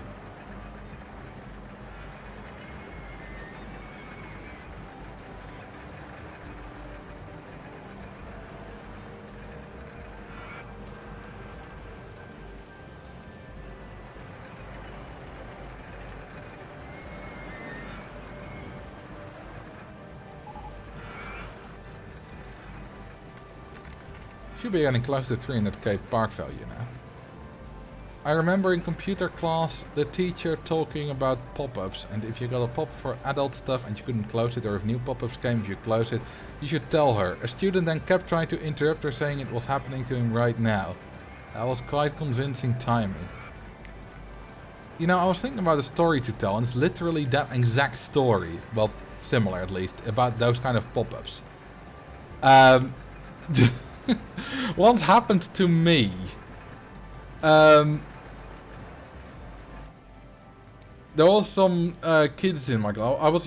We had like computers in the back of the class. And they were, of course, their screens were facing the class, because you were in the chair sitting with your back to the class, and the screen was facing the class. So everyone, if they happened to look your way, could see what you were doing. Not a problem. You know, you're just doing schoolwork, or at the worst, I don't know, like playing an innocent flash game or whatever we did at the time. But at some point, some of my classmates told me, hey, you should go to nobrains.dk. I wouldn't do that if I were you. I didn't know anything about all that kind of stuff. I was a naive, I think I was first year, so 11 or 12 year old. Nobrains.dk is old man porn. If I remember correctly, it was some kind of a couple of old men in the shower, naked. And it was like, it didn't fill the screen. It was, I don't know, like a half screen size or something like that. And if you tried to click on the X button, it wouldn't close, it would move. So I panicked. I tried to close it. And after like 3 or 4 attempts, I was like, oh my god, oh my god, oh my god. And I just choked the computer to death by holding down the power button. I don't think anyone saw, like no one said anything about it. The teacher didn't, no classmate didn't. Well, except the one that told me to go there, they knew obviously, but... So, I think I got away with that. Serious question, how do you pronounce Vos? Well, like that. It's no H. It's not Vos. Just Vos. Even in English, that's how it's spelled. You pronounce it how it's spelled. Although, people in English will say more like Vos, or maybe Vos. Like Vos. It's Vos, not Vos. Vos.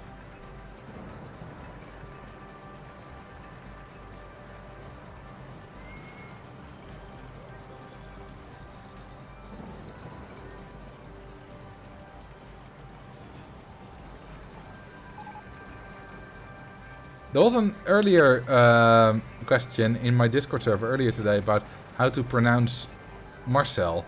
Well, like Marcel.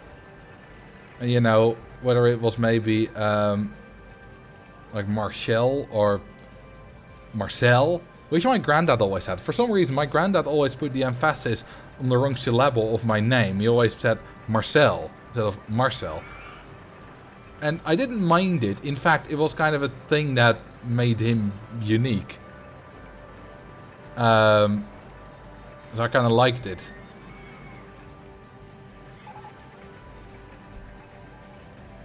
But it was still wrong. In IT class, I once downloaded a picture of a blue screen, set it to full screen, and then disconnected the keyboard and mouse and asked the teacher to help me. That's devious, mate. That's devious. I got shown 2 Girls 1 Cup at school by a classmate. At the computers in the hall, next to the classroom.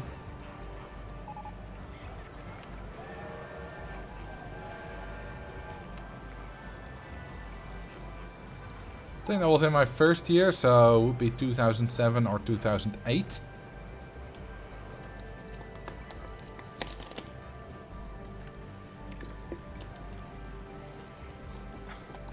I think that was when that was going viral.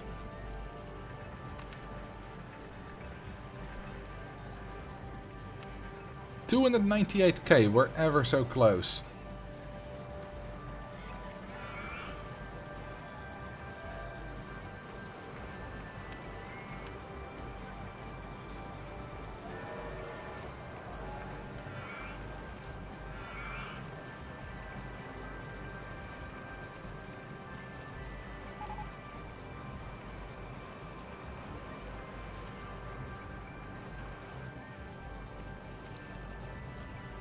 I have a story about computers and I guess computer misuse.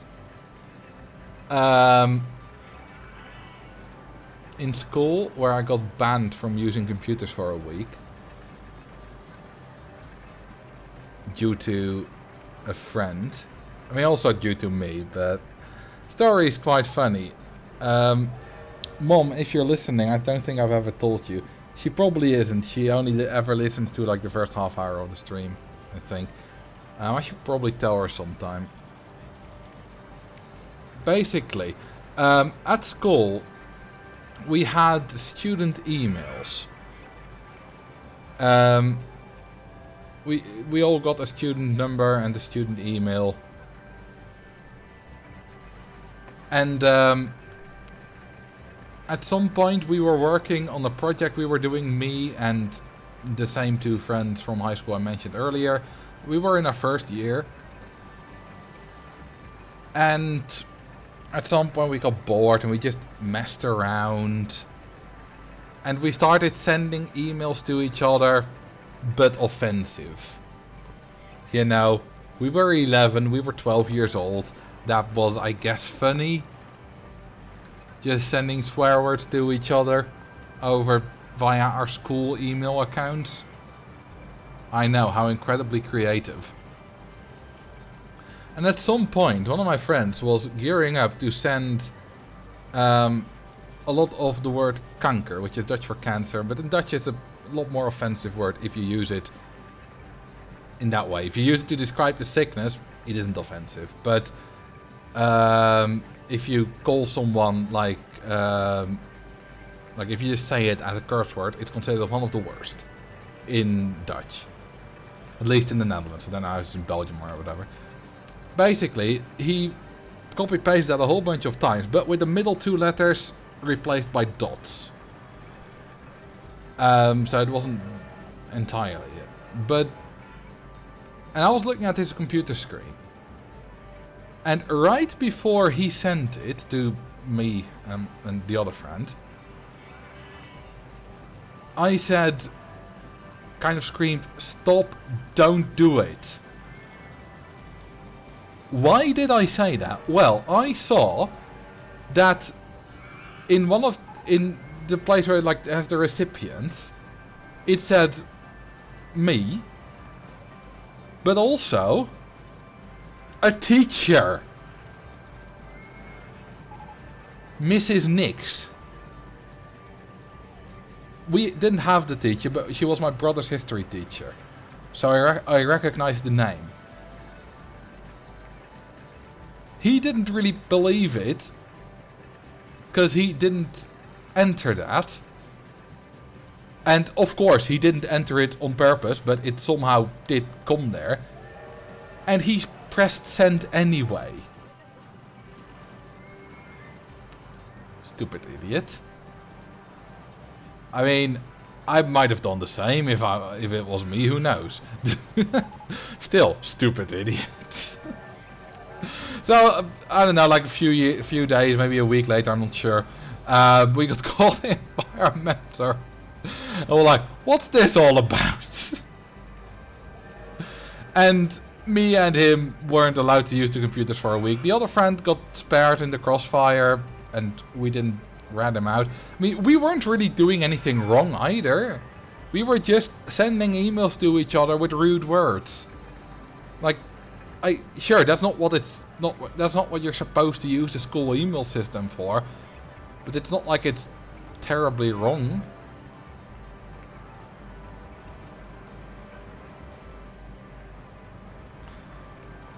Happened to me as well, but not with swear words, luckily. But with the information that did not belong to the recipient. It could still be sensitive info, but if it's just some random stuff, it's not that bad. Did the teacher get the full response history? Oh, I have no idea. I don't know. I don't think I ever knew. And if I did, I've forgotten. If we're sharing stupid IT stories, I work in software development and we made a virus and installed it on a new colleague's laptop. Because he kept leaving it unlocked, which is a big security issue. And all that it do is pop out the CD tray every 30 seconds. It was so hard not giving the game away whenever he asked, and he was getting really annoyed. The next day he comes in with his laptop and duct tape over the CD drive. It was at that point we gave up the ghost and let him in.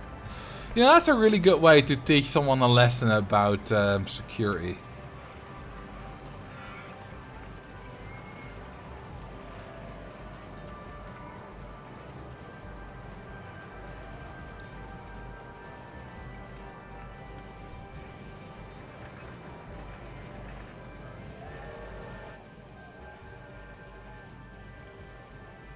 We used meat spin for that in college.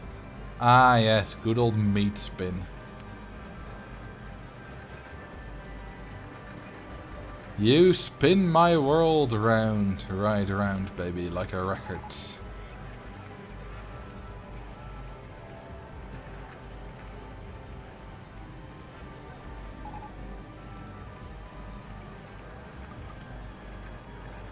Now, if you're into gay porn, you might like it. I didn't.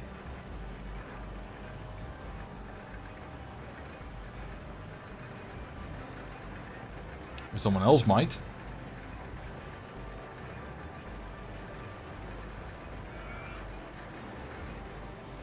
Oh god. Alright, you know what? I'll just... It's a bit ugly to do it that way, but I don't care.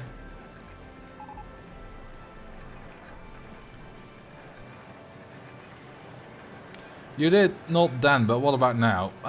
Still not.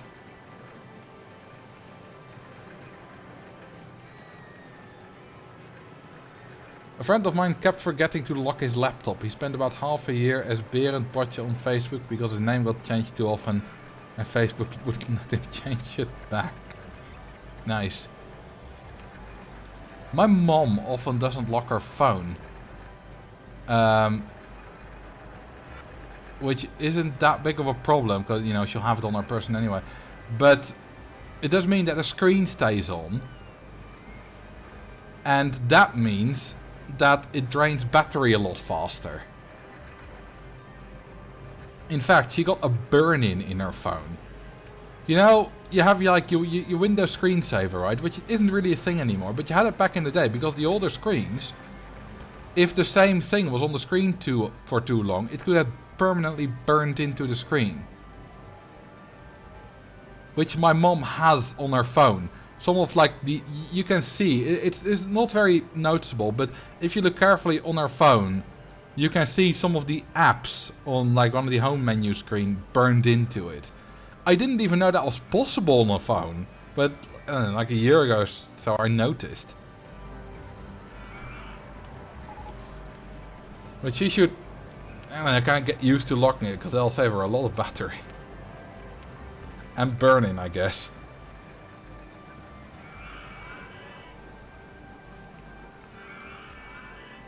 Although the burning is no longer a problem. She ordered a new phone today. Because she kind of cracked her screen. I'm also getting a new phone, which she ordered for me as well.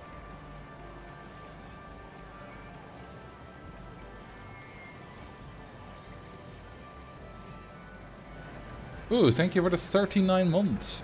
Hipu Fia Miumi. Lovely name. Our sub baby is 1 month closer to being eligible for voter registration. Well, I started in October 2020. So, October 2038. What phone are you getting? My mom and I currently have a Samsung Galaxy S9. Mine has a little problem with the loading. The port for charging is a bit broken. And it's kind of a bit old anyway. We've had it for like 4 or 5 years. My mom's screen is a bit shattered. She has the not shattered, but broken a bit. Because she recently dropped it in an unfortunate place. And she has the burn in. And we're both getting a Samsung Galaxy A54.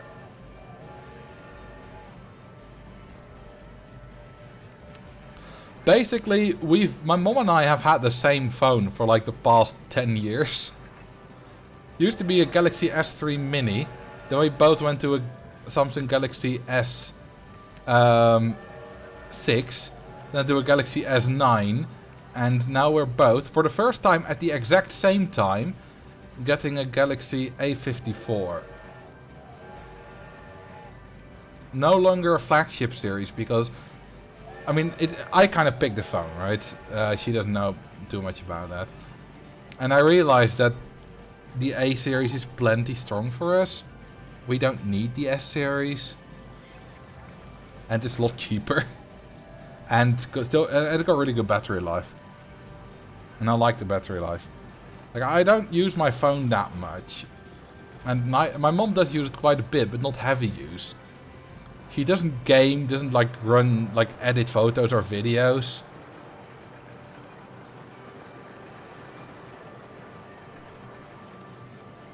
Yeah, I could probably get it repaired, but it's, you know, it's kind of an older phone anyway.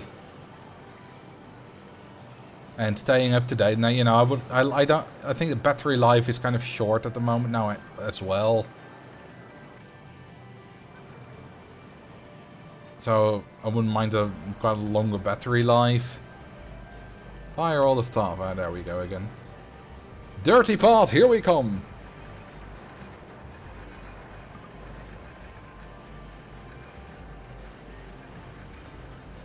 And yeah, my mom as well could get the screen repaired for like $100, $200 euros. But at that point, getting an A54 is not that much more expensive. It's like $350.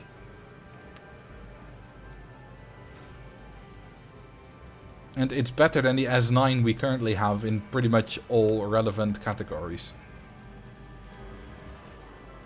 So basically, what matters for us is a good camera. It doesn't have to be amazing, just, you know, decent. And a good battery life and decent power, which the A54 has. And for my mom, it also matters that it's what she knows. Because, you know, Android, of course, you know, different Androids are still Androids, but you can customize it a lot. And something like a Xiaomi phone or an Asus phone or whatever will have kind of a different way that it all kind of works. And I could get used to that. My mom is a bit less flexible in that area. She's not as good with technology.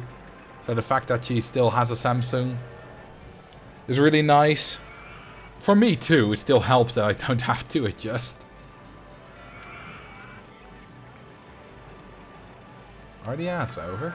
No, they're not. We're just losing guests.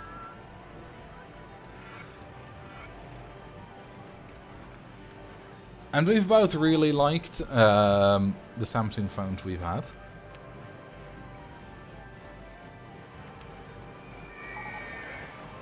Also, I wouldn't ever get a Xiaomi anyway, because it's a Chinese phone. I used to have to do tech on my mom's phone every week. She would leave about 20 programs open at the same time and wonder why the battery would drain. Every week? Why do I have to do it that often? Like, I am my mom's tech support, but maybe like, I don't know, like once every 2-3 months. There's a bit of an issue. And basically what happens is she'll say, hey Marcel, can you solve, take a look at whatever issue I've got. I'm like, alright, I'll be coming over for dinner. And then I'll usually get like dinner home as well, because she'll make more. So I have 2 free dinners. And I'll fix whatever her problem is on her phone, if I can fix it, which I usually can. And we'll probably play a little game of Clavias as well. I'm not paying the $5 for this. I think I got the stat penalty. Oh, it's not long enough. RIP.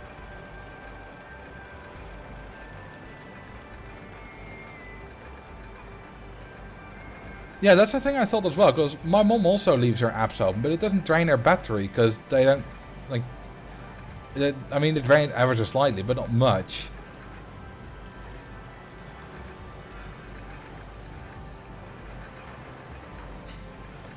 Because they hibernate. Who am I? That's Chinese too, right?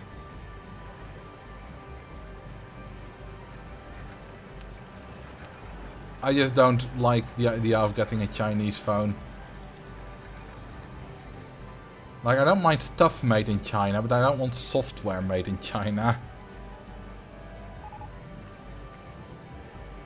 Hello, Robotic Recycler. Welcome to the chat and to the stream.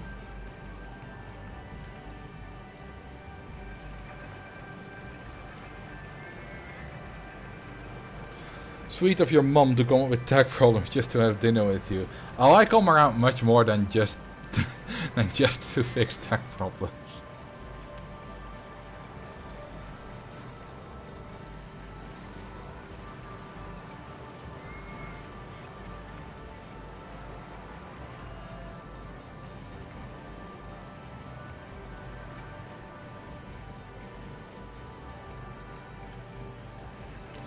I did so much tech support for my parents, I got myself all the old tech to tinker with. I'm not that kind of tech support, I don't really care about tech. I just solve their computer problems because, well, I can. And it's not that much. Like, I've heard horror stories about people doing tech support for their parents, and their parents saying, oh, my kid can do tech support, and then like aunts and uncles as well, and everyone...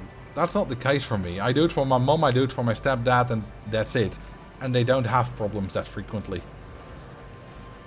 For a while, my stepdad changed to using Ubuntu Linux, which I think was a really dumb move. My mom is not very good at tech, but she can, kind of find a way around. She's, for someone her age, she's quite decent. My stepdad is quite a bit worse at tech.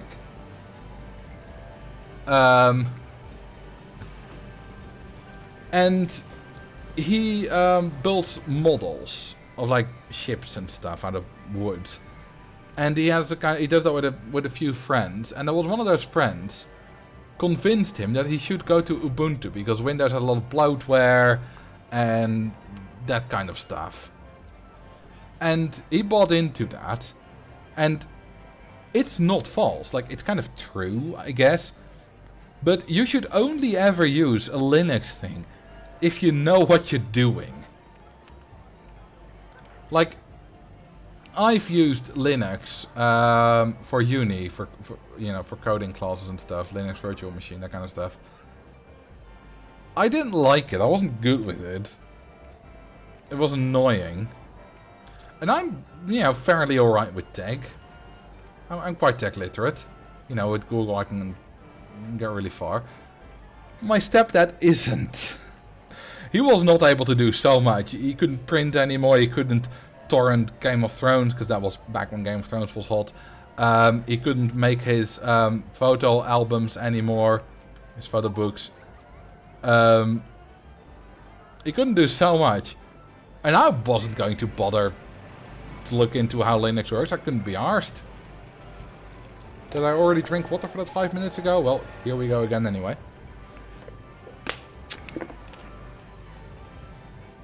So I was basically like, any problem you have with your laptop, I don't want to help you. I can't be arsed to look into that. So when it was time for him to get a new laptop, because all the ones were kind of, you know, was a few years old, I basically kind of begged him to get the Windows laptop. And I was like, I'll set it up for you. I'll do exactly everything. You know, with any issue, I'll solve it for you. And basically tried to convince him that Linux was not the move for him. And he eventually was like, alright, fair enough. And, you know,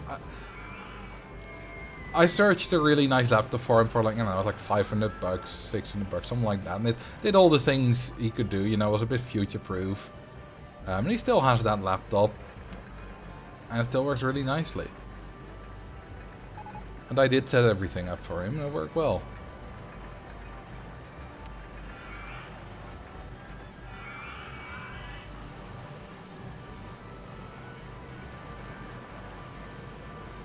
You know, on Reddit, people very often say that Linux is great and that everyone can use it. There's always, you know, there's a distro for everyone. And it's a bit similar with building computers. People on Reddit say that everyone should build their computer. It's just Legos. Like, it's easy. Like, no. Like, if you don't know much about computers, you shouldn't necessarily use Linux. Just use something else, like Windows or Mac. They're both fine. And it's same, like, if you don't, like, if you have no experience building computers and you're not very tech, like good with that kind of tech stuff, then just don't. Sure, I could look up a tutorial on how to build my computer. And perhaps I could build my computer, but one mistake and I might break, I don't know, my motherboard or whatever. Like, I have zero idea how that works. Like, software literate, I'm fairly software literate. I'm not hardware literate. So, I just didn't bother. I just, you know, went to, on Max recommendations, Max RCS recommendations, I went to azert.nl. Searched out some parts and said and ordered the assembly as well and had them install Windows as well. I can't be bothered with that. I bought some Windows key from somewhere, gave it to them, they installed Windows for me. I don't want to be bothered with installing Windows. I'll just pay someone like $50 to do it for me. Much easier. And the upside of that is even, they emailed me, they were like, hey, the RAM you selected doesn't work with your motherboard. Here's an alternative with the exact same amount of gigabytes of RAM that will work. You know, just click on this link and everything will be, you know, will be fine. It's so easy. And then there was a little bit issue with the payment stuff. I was delayed a little bit because the payment hadn't gone through yet. Other than that, perfect customer service.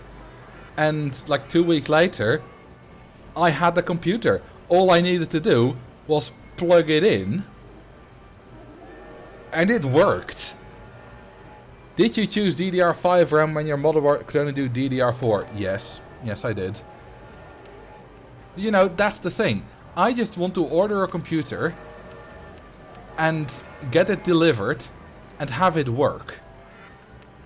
I don't want to build my own computer. I have friends who built their own computers and said it took them 2 full days basically because things kept going wrong. I don't want to be bothered with that. And lots of people don't. That's why you don't do it yourself.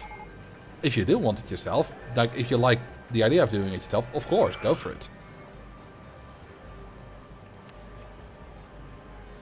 But it cost me like $100 to have them make it work. If I had to do it myself, like if I just paid them $100 and spent the time that I would have to spend on building the computer on making a YouTube video, I would make more than $100.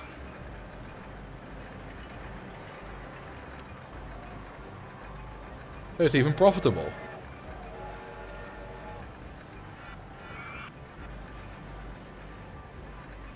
The good thing of Linux, you can solve every problem. Bad thing of Linux, you have to solve every problem. Yeah, like you can run OpenRT2 on Linux.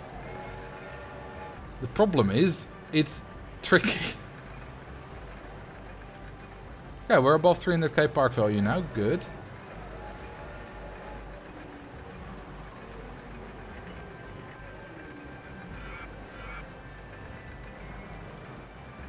I did it myself several times. It's not worth it if you have the money to have someone do it for you. It's so much stress you avoid by having a pro do it. Exactly. RCT stream with views. Wow. Yeah, welcome by the way, Savage Stingy Prime. It's not because people discovered me on Twitch. Like, if you go live with no viewers and you stream Roller Coaster Tycoon 2 on Twitch, then you won't get 100 viewers like I have. The category is not that popular on Twitch. But I'm a YouTuber. You know, that's where all these people come from. Hey, there's Scary's 23 months again. For the second time this stream. I assume I only get paid once. Would be nice if I got paid twice.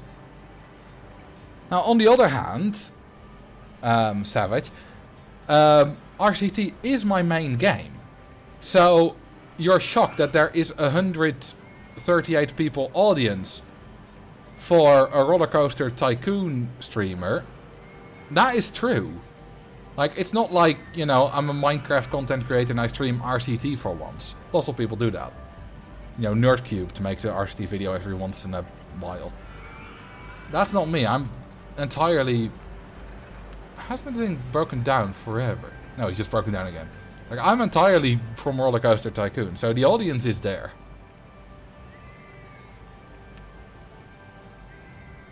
We're almost done with this scenario, by the way.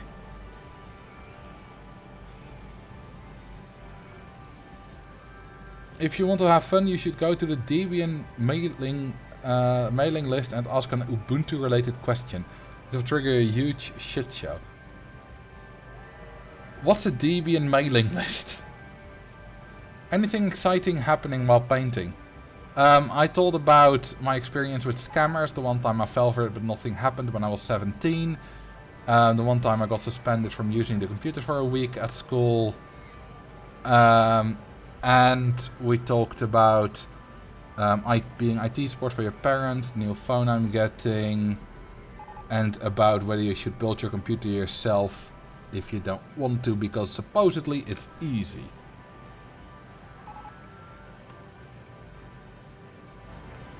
Usually don't see it on here, the audience. Yeah. That's... I'm disappointed by that. Because I sometimes look for people to watch, right? And then I see people with like 2 viewers playing Roller Coaster Tycoon. While they're a perfectly fine streamer, but it's not popular on Twitch, the category. Which is a shame.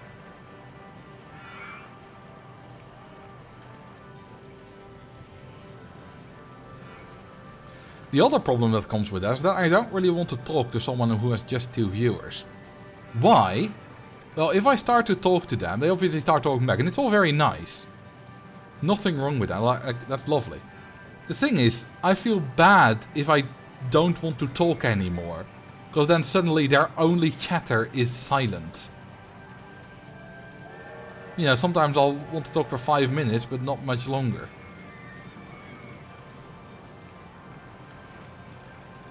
And then I feel bad for not talking. Maybe that's just a me thing?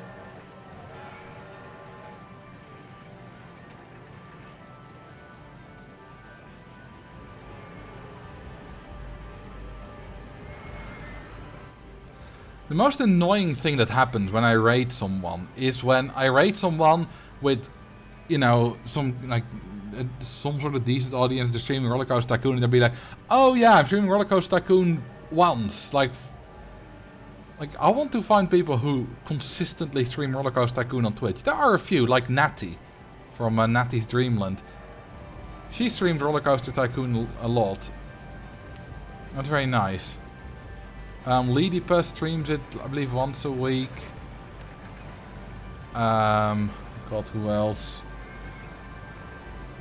Chilger, I think, streams it regularly. Max Arceus, not that regularly, but more than like once in a long while. I like the purple coaster. Thank you.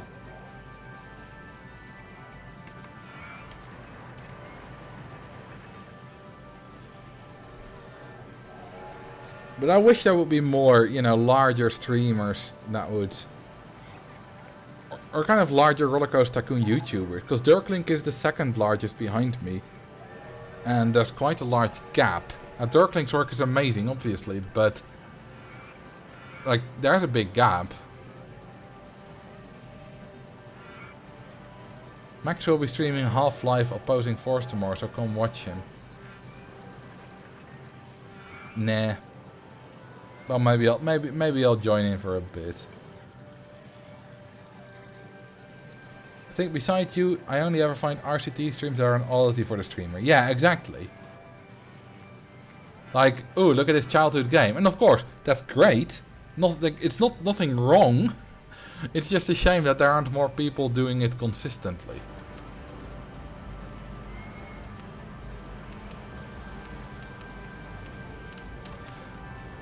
I think it kind of is hard to get an audience for it, because, you know, there's a few Roller Coaster Tycoon 2 YouTubers, like Fidwell, Mick and Muns, Tony Mosky, those kind of people. They get really poor views.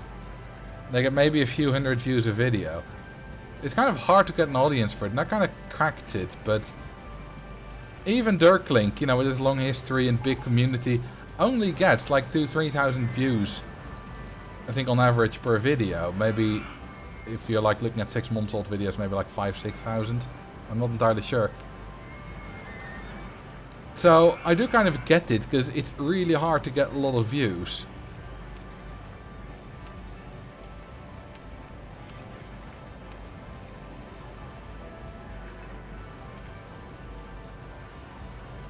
I did find one with 2 viewers who was super struggling with Trinity Island, who has been consistently trying for like a week.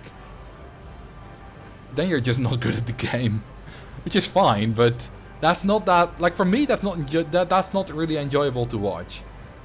Like, if someone's that bad at a game, that it's fine kind of if they're a super charismatic personality, really good at streaming, but most people with 2 viewers aren't.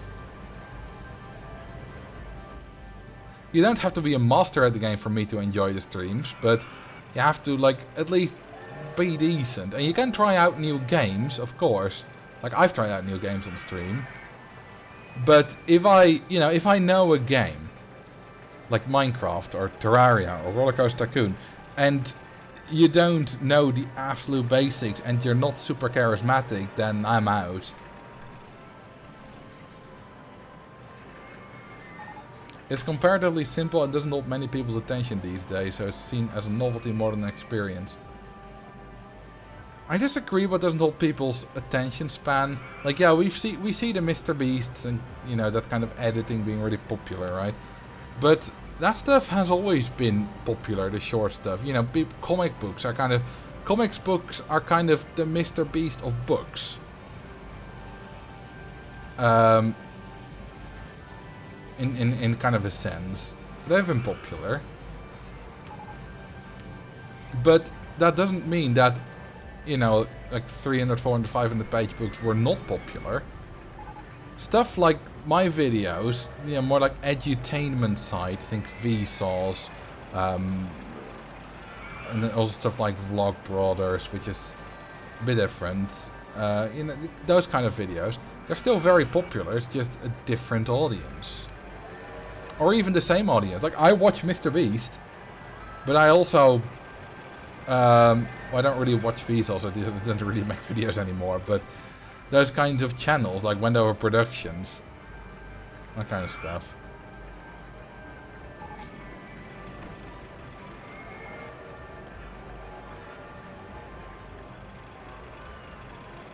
Aren't most Marvel movies 2.5 to 3 hours long? Yeah, and they're really popular. I don't think the attention span is a problem, because short, simple stuff has always been popular. Like, TikTok being popular is nothing new. Like, before that, it was Twitter. You don't go to blogs anymore, you go to Twitter. Because it's short. Do you enjoy Kurzgesagt? Yes, I do. I like them. Vine was massive. Vine was a little bit before my time. I was like 18, 19, which isn't really before my time, but it was before I was kind of like, in that way, really big on the internet. I never went on Vine. To be fair, I've never gone on TikTok either. That's not true. I've opened TikToks on my computer, but I've never had the app or made an account.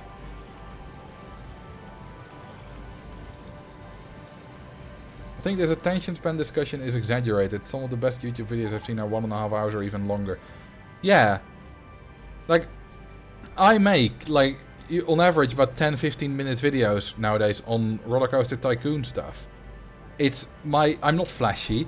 I'm not overreactive. I'm not like that. I just try to be interesting with a few funny jokes in between for 10-15 minutes, and it works. Like, for Roller Coaster Tycoon, it's immensely popular. So, I don't get the problem. Anyway, let's complete the scenario. Whoa, that was immediate. Did it just happen that the day rolled over at that exact second? But it checks like once a day.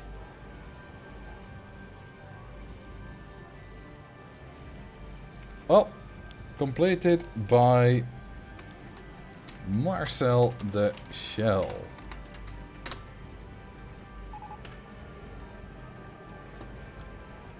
And that's it for today. Let's see who I can rate. Okay, I'll rate Natty. Natty's always fun. Go say hi to her. Give her our regards. Thank you very much for watching. And I'll see you next time. I bid thee goodbye. See ya.